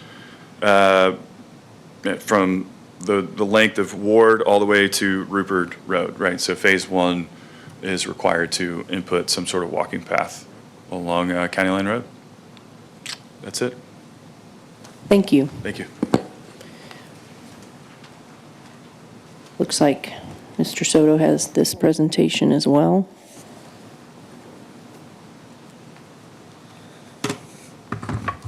Hector Soto Jr., Senior Planner. I'd like to enter to the record Exhibit A, list of exhibits 1 through 16. Exhibit A 1 through 16 noted and entered into the record.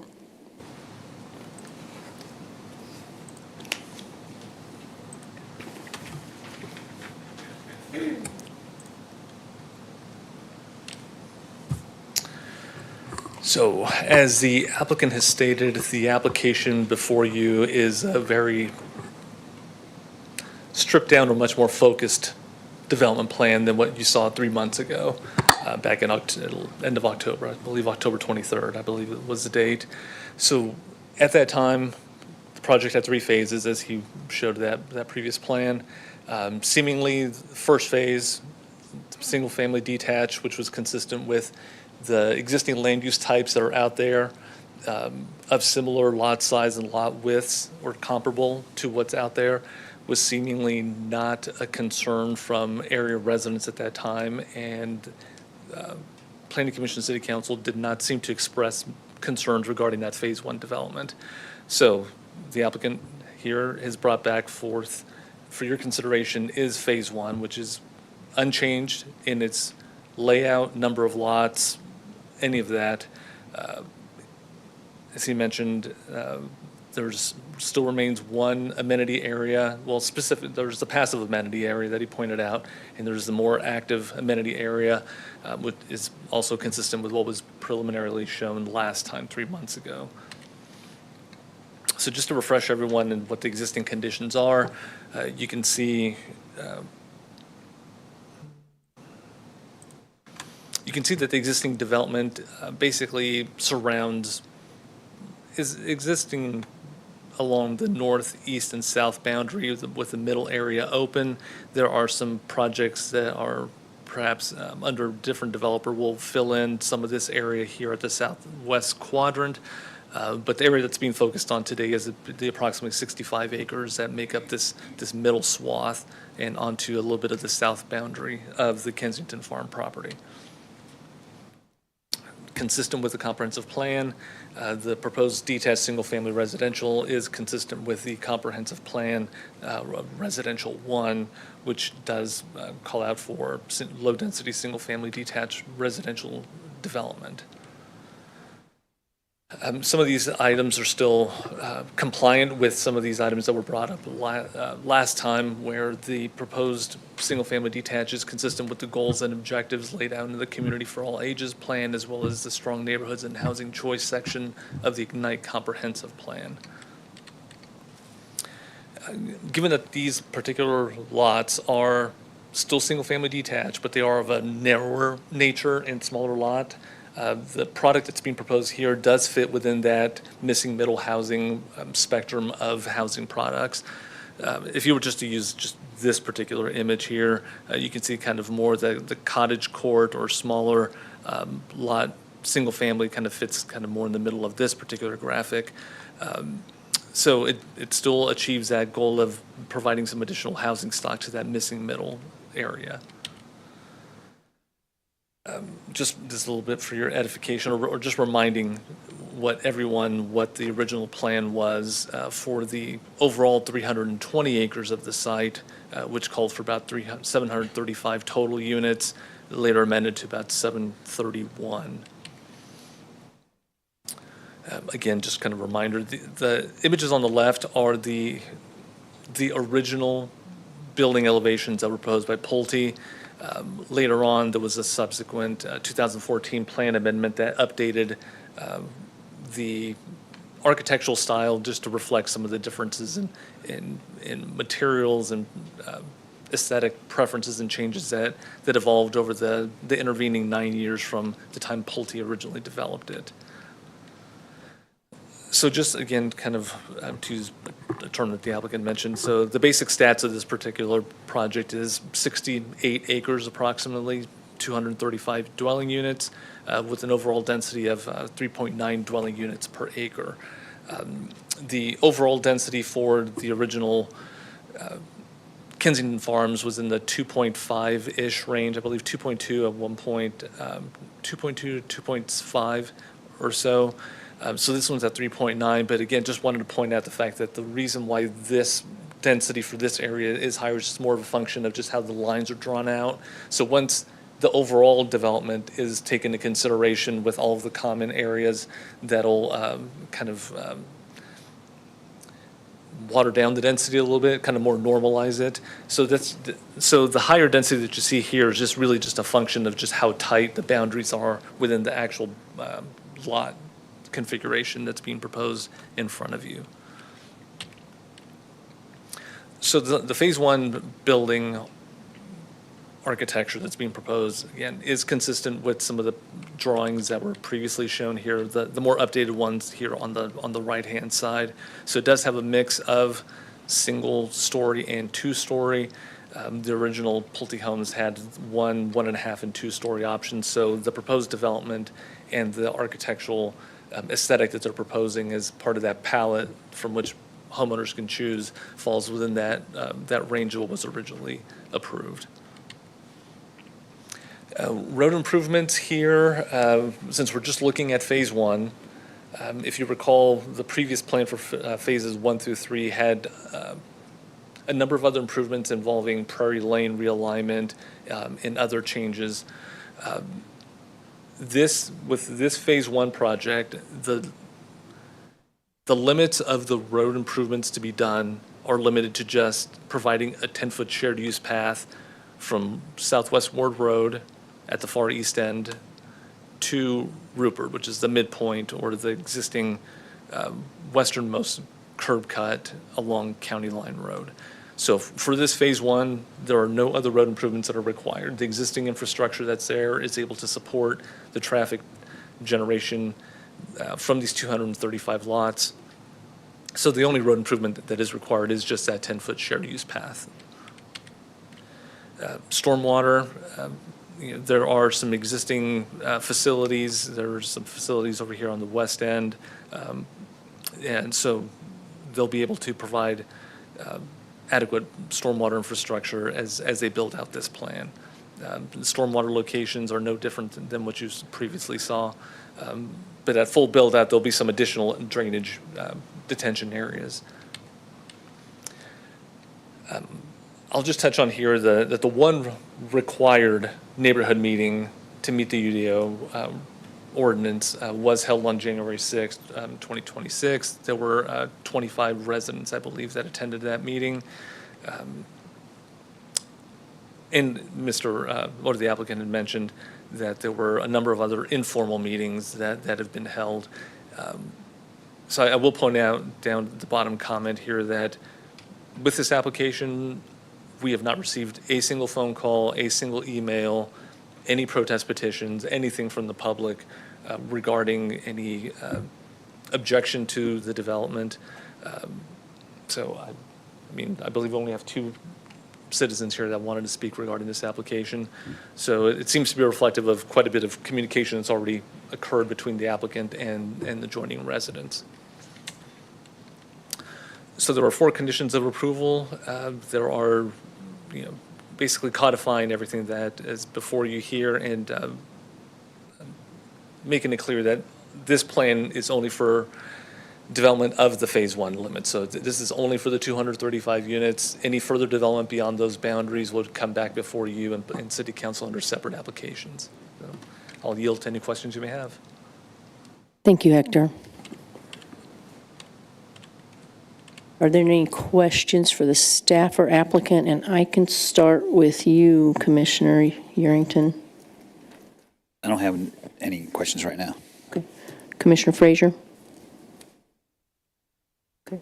Commissioner Lovelace? Commissioner Grono? Does anybody have any questions? Commissioner Shazinski? Or, Commissioner Jana Ford? Thank you. Just one question. This would be for Mr. Burks. So earlier on, you had mentioned that there was going to be 25 lots that you're hoping to have ready to be lived in by end of year. Is that correct? Not lived in, just build ready. Build ready, okay. So you have this phase one that's sub-phase, A through D. Of those 25, which lots are they in that sub-phase 1A? Oh, here we go.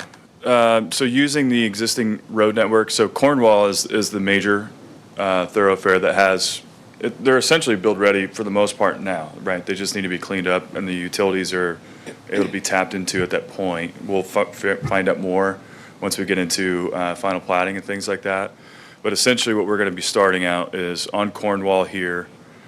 There's one lot here. We won't start on any of the ones that are facing east or west from the frontage standpoint, because then that's another road you got to bring in there before you can do those frontages.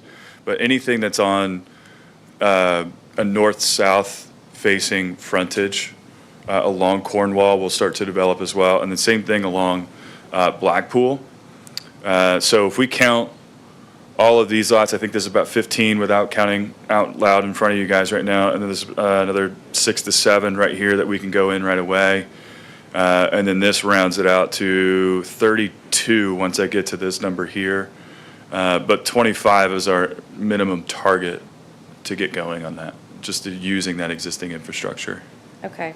And then so once those 25 are built, you'll do the remaining 7, including the amenities, or is amenities getting built with those original 25? So phase one consists of, I think it was like 61 lots, right? So of that sub-phase, right?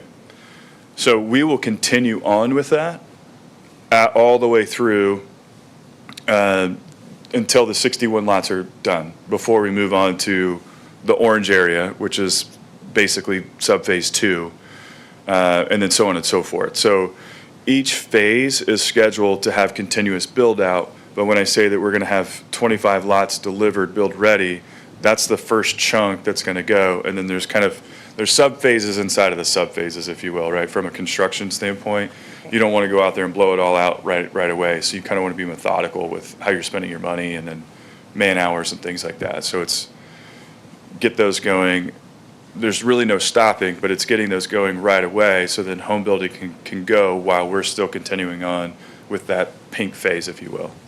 Okay, so if I understand, it's the 25 homes will be built, potentially even lived in, potentially, before the amenities even started because of the infrastructure needed? It could end up around the same time. I could see that there's, that's a valid question. There could be some potentiality of some of those homes getting built completely done before. However, when I say that we're going to start on all those, we're also going to be running Blackpool through at that time as well. So there's going to be some simultaneous carryover between items, if you will. And one of our first order of business is to start construction on the clubhouse. So then that way, the sooner the better, right, to get that clubhouse in. There might be a few houses that be completed before, but majority of the homes will be done after the clubhouse. Okay, majority being phase 1B, 1C, and 1D? Yeah, you might have, let's say, out of those 25, 5 of those start right away, because, the home builders are probably going to be about 5 or 6 at a time, right? So they're not going to be loading it all up with 20 at a time. Doesn't make sense for them from a logistical standpoint, likely. I'm not the final builder on it. I'm going to leave that up to them, how they want to schedule it. But let's just say there's probably going to be about 5 or 6 when they take down those lots. But we'll already be starting on the clubhouse when they take those, or start that kind of 5 or 6-ish homes. Okay. That helps give me an idea for the sub-phase and the sub-phase. So Yeah. Thank you. That's all. No Chair. problem. Commissioner Chizinski. Also for you, Mr. Burks, if you want to stick up there. Just to build on Commissioner Jenna Ford had mentioned. So that north-south road, which you talked about building the east-west on the south. Rupert? Yeah, is that River? This is Rupert here, and then this is Blackpool that runs all the way through here. So to build, so are you saying that you would start building the clubhouse before you built those roads, or you'd build the roads first and then the clubhouse? Yeah, so Blackpool right now, and there's a lot of logistics involved in all this stuff, mostly because there's existing neighbors and then there's going to be construction trucks, right? So we're well aware of that, and I've already communicated, hey, this is going to be messy for a little bit, so be ready. But the idea is to try and get majority of the trucks coming in through Ward. It makes sense. Ward's the most improved road. So trying to keep the trucks out of the north off County Line Road as much as possible. So that was one of the reasons for, and plus, it's convenient that these lots are already on a build-ready status here for the most part. But also to continue on Blackpool all the way up until we need to get ingress egress for the clubhouse. And then as future phases, ideally, we don't connect Rupert until we get to this last phase here, because that's really going to mitigate the construction traffic to the north as much as possible. Now, there's still going to be some when we start up here, of course, but trying to keep that to a minimum. So this is my main question, though. So you had mentioned with all that green, that the hatched green space in between that's quote-unquote a mess right now. What is your remediation efforts going to be between the big pond that's just to the north and east of your cursor, and then in that middle piece? What needs to be done to get that? Because like you said, that's going to help these property owners down here. So what all needs to be done in there, and what's your plan for that? So this is an ownership of the existing HOA, and everyone's well aware of it. So that's also part of their HOA dues to maintain that. So anything outside of those boundaries, we will own ultimately and clean all of those things up. Everything is a downstream effect, effectively. It starts from the north because that's where the topo starts. And then so anything that we're going to do to the north is going to inherently have a positive impact for that. Now, the stormwater right here, that is in our future ownership when we start the project. So this will get recorrected here because it's currently holding water and slowly draining. Sometimes it doesn't hold water, sometimes it does. It just kind of depends on how heavy the rain is. But right away, that will also get worked on as well, which then has again, further downstream effect on things. So with that, does it need to be dredged, and then the pipes need to be cleaned out and decluttered if there's wood? Is that what you're saying, that you need to all go in and investigate that? Yeah, we're basically planning to just do all of those things with the stormwater. If it's in pretty good shape when we get to it, great, but likely the storm pipes and things like that are underneath it are all clogged up and all that stuff, so we're going to have to clean those out. So that you're going to be working on that one, but the interior one is not really your responsibility. The rest of the green in there, because that's part of the existing HOA. Correct. But over time, the property that you're buying has silted into that. So whose real responsibility is that, right? Right. Is there any goodwill that you're willing to do to help the subdivision and try to clean some of that up? I mean, I know you're going to be removing a lot of ground off the property, which is a lot of soil off the property, which is going to help out tremendously. But I don't know what their financial situation is, and I know you're going to be coming in and moving a lot of dirt, which then also goes into those things. And so, is there any goodwill? And I know you'll try your best. The silt logs and everything else. You'll try your best to do that. But is there any other goodwill that you could do to go in and help them out? I think just being a good partner, as you can tell, your efforts are helping. You only have two people here to talk tonight. So any other goodwill that you have would be appreciated. Yeah, sure. So with some of our ongoing discussions with them, so the current HOA is currently in transition from Inspired Homes to the existing neighbors. So they're forming a committee now. So I've been in constant contact with them, actually in a text thread with all of them right now too, just to say, hey, once we hit certain milestones, we can start talking about the new HOA and the existing HOA having a cost sharing program effectively. So then as new residents come in, so then that obviously adds to the pool of money, which then can in turn help beautification and things like that. And this being one of them. Good. Appreciate it. Thank you. Commissioner Benbrook? No questions, thank you, Chair. Commissioner Yerington? Tyler, I got one follow-up question. To Commissioner Jazinski's point, when is the grading going to take place to go into the detention pond? Ideally in the summertime. So we're going to do mass grading of the site. First and foremost, inspect and remove any of the old utilities or abandon in place anything that we don't really need to touch. It's not impeding anything per the requirements of staff and things like that. So we'll abide by those rules there. So fix utilities should only take a couple months really to really do all of that for the most part. Yeah, so site grading is going to happen initially before the builds. Correct. That makes sense. Yeah, so that helps out the construction as well as the other surrounding current residents there. Correct. Yeah, it's just not all the roads will go in right away. We'll phase the roads as we because go through. water's the boss. It's going to find its way. So, Correct. Yeah. Thank you. Yep. Thank you, Madam Chair. Thank you. Any more questions? Okay. I know we have two people who wish to speak in support or opposition of this application, so if one of you would come forward and state your name and address for the record. We have a 3-minute, we'll be setting the clock for 3 minutes for your comments or questions. Good evening, everyone. My name is Richard Martinez, and I'm a resident of Kensington Farm. And I am apologizing because I've been ill, a lot of old war wounds that I got to take care of. So I missed your meetings, and I wanted to share with you some of the points that I'm concerned with. Number one question, the bird refuge that's there now, is that still going to remain there? You can go ahead and address us, and we'll take some notes and try to get some answers for you. There's a bird refuge there.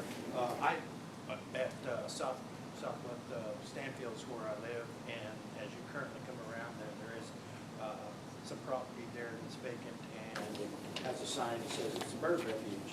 So I'm just curious if that's still remaining. But anyway, I know I have a brief time. My concerns for the committee and for the developers are, you mentioned that you were merging with the HOA.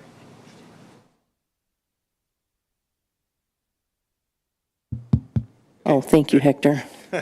I won't start over. Anyway, my concerns are with this HOA merger, are you going to consolidate the clubhouse? Because the current facility that I live at does not have, it has a pool, but it doesn't have a clubhouse. And so I was just wondering, are we going to be able to share all that because we are Kensington Farm? The walkways right now currently are pretty terrible because I have to walk on one side, then walk over on that side to get to the other sidewalk. And so pathways are a concern for me. And then I'm also an animal lover. I have some dogs. And so I was wondering if you're thinking about developing a small dog park or anything like that for existing residents, because that area is developing pretty fast from 150 to Pryor to Ward going south.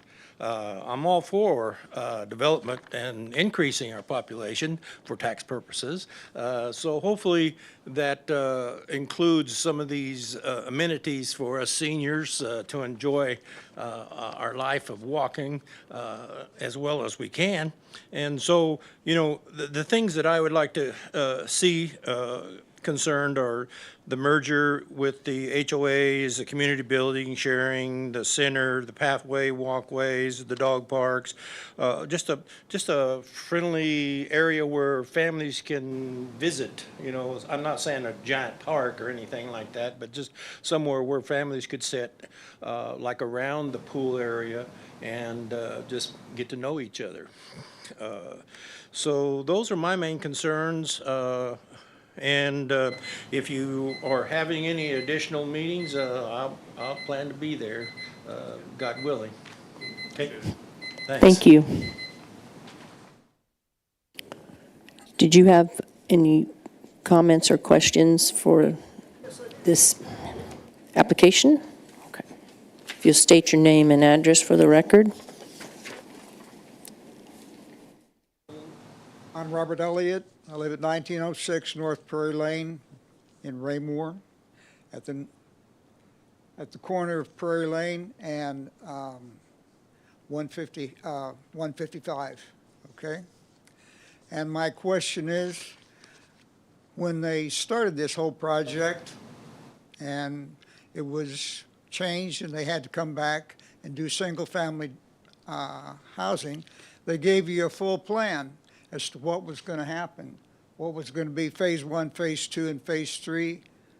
You're giving them, they're asking for phase 1 to go without having a full picture of what happens on the relocation of Prairie Lane.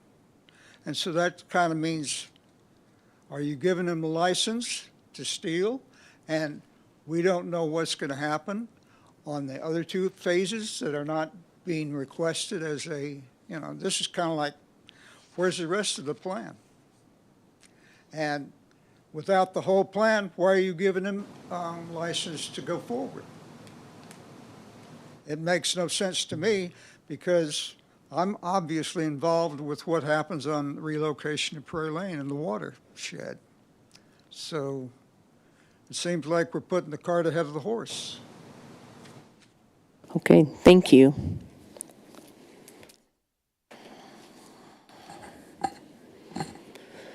So, do we have additional questions from the commission? If you want to ask some of these questions of the applicant or staff? Yes. Commissioner, you want to start on that side? We can you. start with you, Commissioner Yerington. Okay, thank you. Question for staff, please. Thank you, Hector.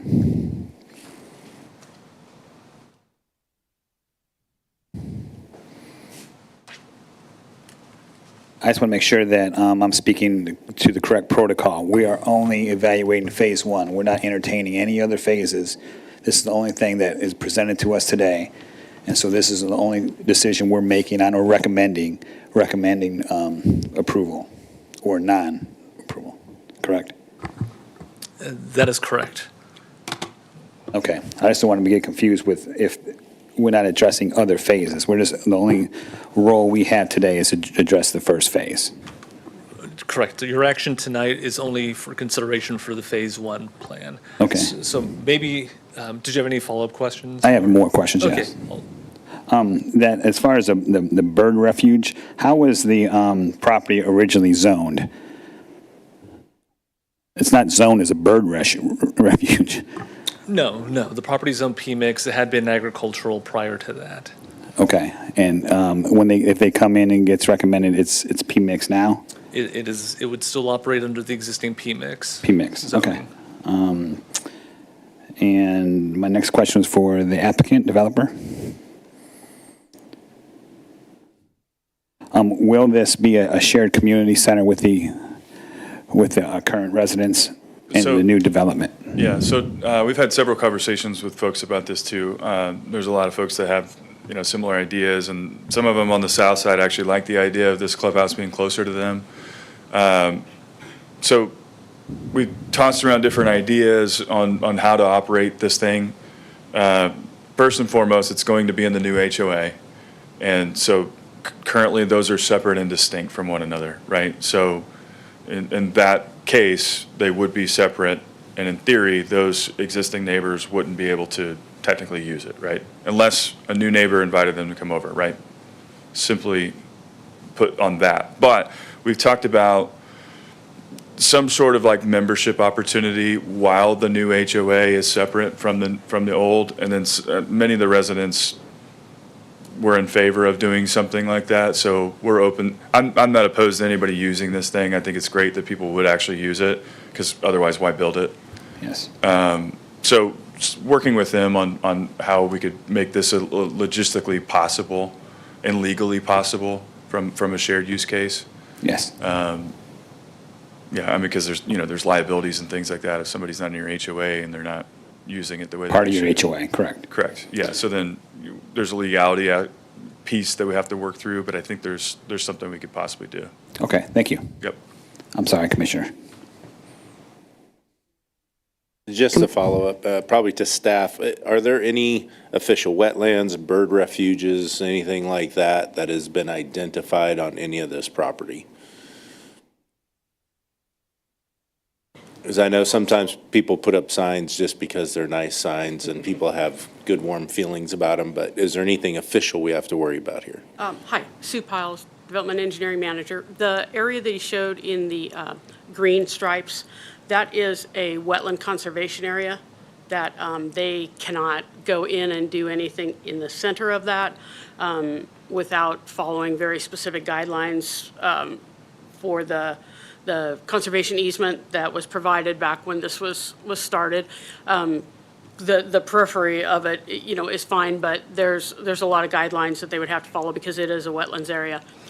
There have been other possible wetlands identified by Tara in their study, and one of the conditions we have on this is that should any of those prove to be actual wetlands, which can only be determined by the Corps of Engineers, then they would need to mitigate in a way that would get Corps of Engineers approval. At this time, it's not known how many of those possible sites, they're the little green outlined areas within where the homes are shown.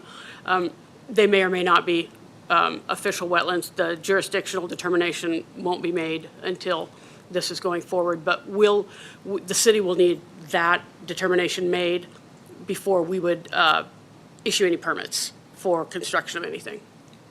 Okay, so just to summarize, during the development of this property, if the wetlands or sanctuaries are proven to be legitimate, there will be strict guidelines to protect them during construction and afterwards. Yes, and those will be provided by the Corps of Engineers, not by the city. So we'll adhere to all of those. They'll adhere to all of those, and we'll make sure that those are enforced. Okay, thank you. Thank you, Chair. That's all I had.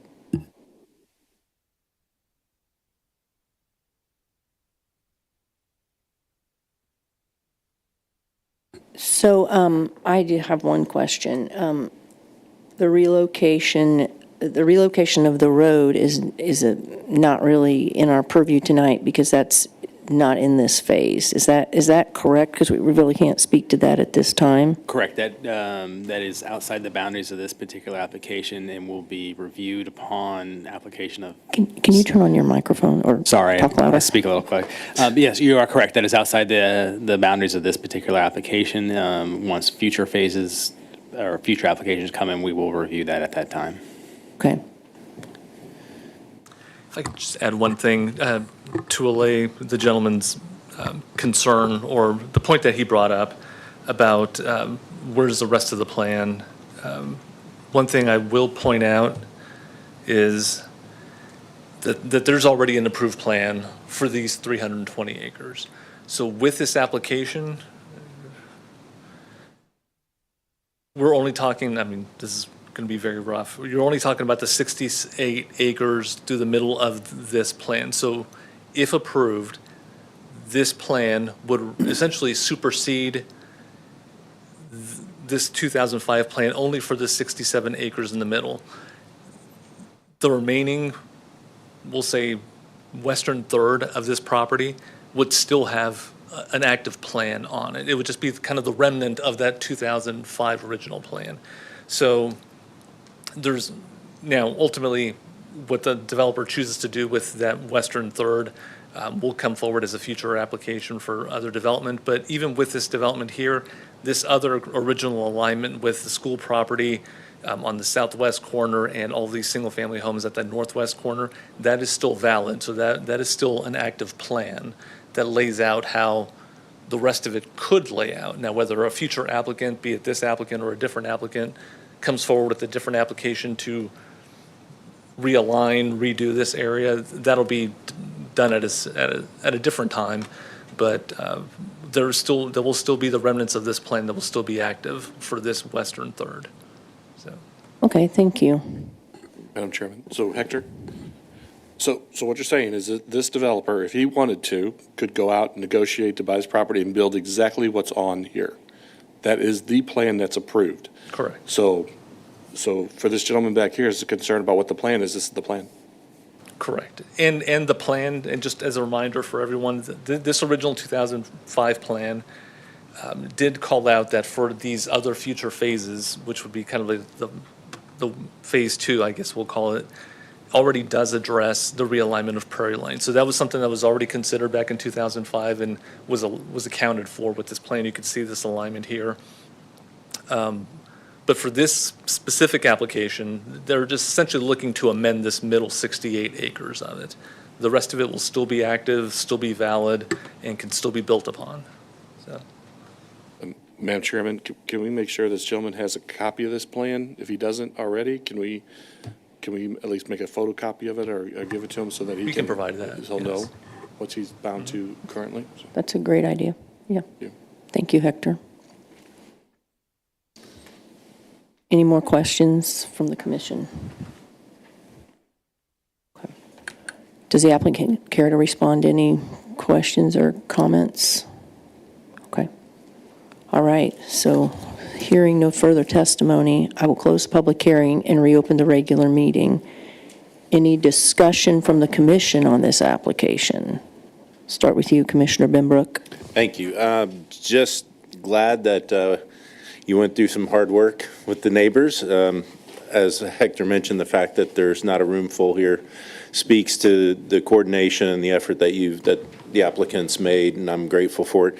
Glad to see this come back in a way that we can kind of break it up in chunks and digest it, and I like what I'm seeing so far. So looks great, blends in with the neighborhood, obviously. Glad to have it here before us today, and looking forward to getting this thing through. Thank you. Thank you. Commissioner Chizinski? Yeah, thank you very much. Again, I'm not going to repeat Commissioner Benbrook because he's right. I also hate to say, and this is the time that I get to go on my soapbox, right? It is so hard for me to fathom that the missing middle is $400,000 to $500,000, and I am all for development and such, and maybe that is where we're at today. Maybe that is the missing middle. I don't know. But I do appreciate houses of that size coming into Lee Summit.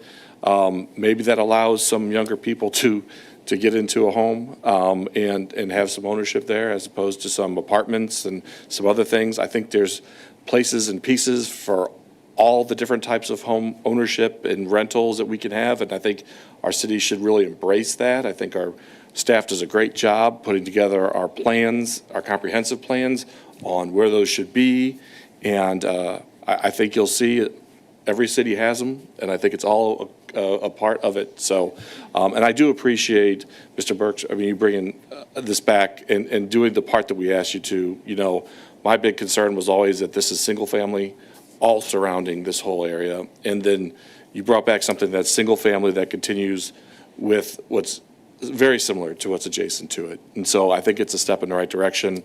We're going to be equally hard on the next phases. So I'm just telling you, you know, we've had others. Unfortunately, even a member of the commission brought something forward to us that we had to decline, you know, that we did not pass. So we are very cognizant of that. But this is a good step forward. I appreciate it, and I hope the homeowners are happy. And I hope that we just continue to grow in this area out here. So thank you. Thank you. Commissioner Jana Ford? Thank you, Chair. I'll just summarize what I feel too. It's I do like that it's a little bit more succinct with the adjacent neighborhood, and it's clear that you want it to be successful, and to be successful you have to communicate with the adjacent neighbors. So I appreciate it. Thank you. Commissioner Grono? I don't have any new comments, but thank you for being here tonight. Commissioner Lovelace? Commissioner Frazier? I think this is an example of the citizens working together with development. I was here on the day that it was presented to City Council, and if I recall, it was standing room only. And they came with some very valid points, very valid items for you to take back to the table. So definitely I can appreciate that. I too struggle with it's missing middle, and I've asked for operational definitions on what that means for a while, 400 to 500,000. But I'm hopeful that it will address the need that has been identified. I can also appreciate the neighborhood meetings. I have never heard in the almost 2 years or so that I've been here that you've held a neighborhood meeting at Starbucks. That would work for me all day long. To the extent that, if possible, you could continue that, I would encourage that. And you mentioned also that you have group texts that you continue to communicate with the members. I'd appreciate that too. So maybe that's an opportunity for the gentleman here to participate in that communication. So thank you. Thank you, Chair. Thank you, Commissioner. Yes, I can't see Mr. Burks, but yeah, thank you for your presentation and your due diligence to make this project work. I think it's a great single-family home development. It coincides with the current residents, and it's a hats off to you with your communication style, like the rest of the commissioners have elaborated on. That you're text, you're communicating through text, you're developing that relationship, and hopefully that continues when you develop your own HOA and work side by side with their HOA. I think that'll be great for the summit to have that relationship, and maybe future developments. So thank you for that. As far as the staff, I mean, we all hit the comp plan. It's related to the comp plan, the land use.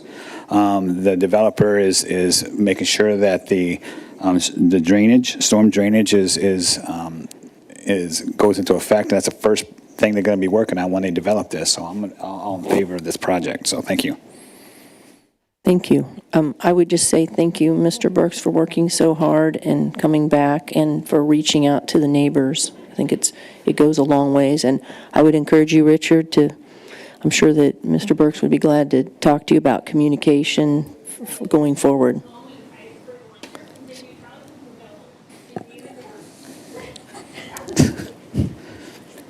Was that a question or a comment? All right.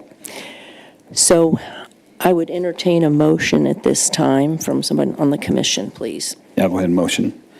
I move to recommend approval for applicant number PL 2025-333, preliminary development plan, pathways at Kensington Farms Phase 1 at 1231 Southwest Waterloo Drive, Petra Development, applicant.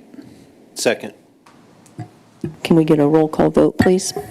Ed Yerington, Yes. Sherry Frazier, Yes. Jake Lovelace, Yes. Dana Arth, Yes. Jessica Greneau, Yes. Tanya Janaford, Yes. Chip Tazinski, Yes. Randy Benbrook. Yes. All right, the motion passes. Thank you, Mr. Burks. And now we have roundtable, and I know we do have a joint meeting coming up. Is that February 3rd? Sorry. Just want to remind everybody, February 10th is the tentative date for the joint Planning Commission City Council meeting. At this point, I have no agenda updates for the topics on that, but once I do have that, I will send that out. I did send out a calendar reminder for kind of a hold the date for you guys. So if you need me to resend that, let me know, and I will do that. Once I get more information, I'll send that out as well. Related to that, who establishes that agenda for the joint meeting? The mayor and your chair, Okay. I have a meeting with him. the 29th. The 20, okay. I was thinking, I don't know why I have the 3rd, but yes, I have a meeting with him. So if there's something any of you want me to talk to him about, let me know. And that meeting will start at 6. They do not start at 5 like we do, just so everybody knows. Anything else for roundtable? We'll be early. Real early, right? I know Commissioner Trafton told me a little bit about his last SDDC meeting, but he can share that when he's back in February. So if there's nothing else, I'm going to adjourn the meeting at 7:01 p.m.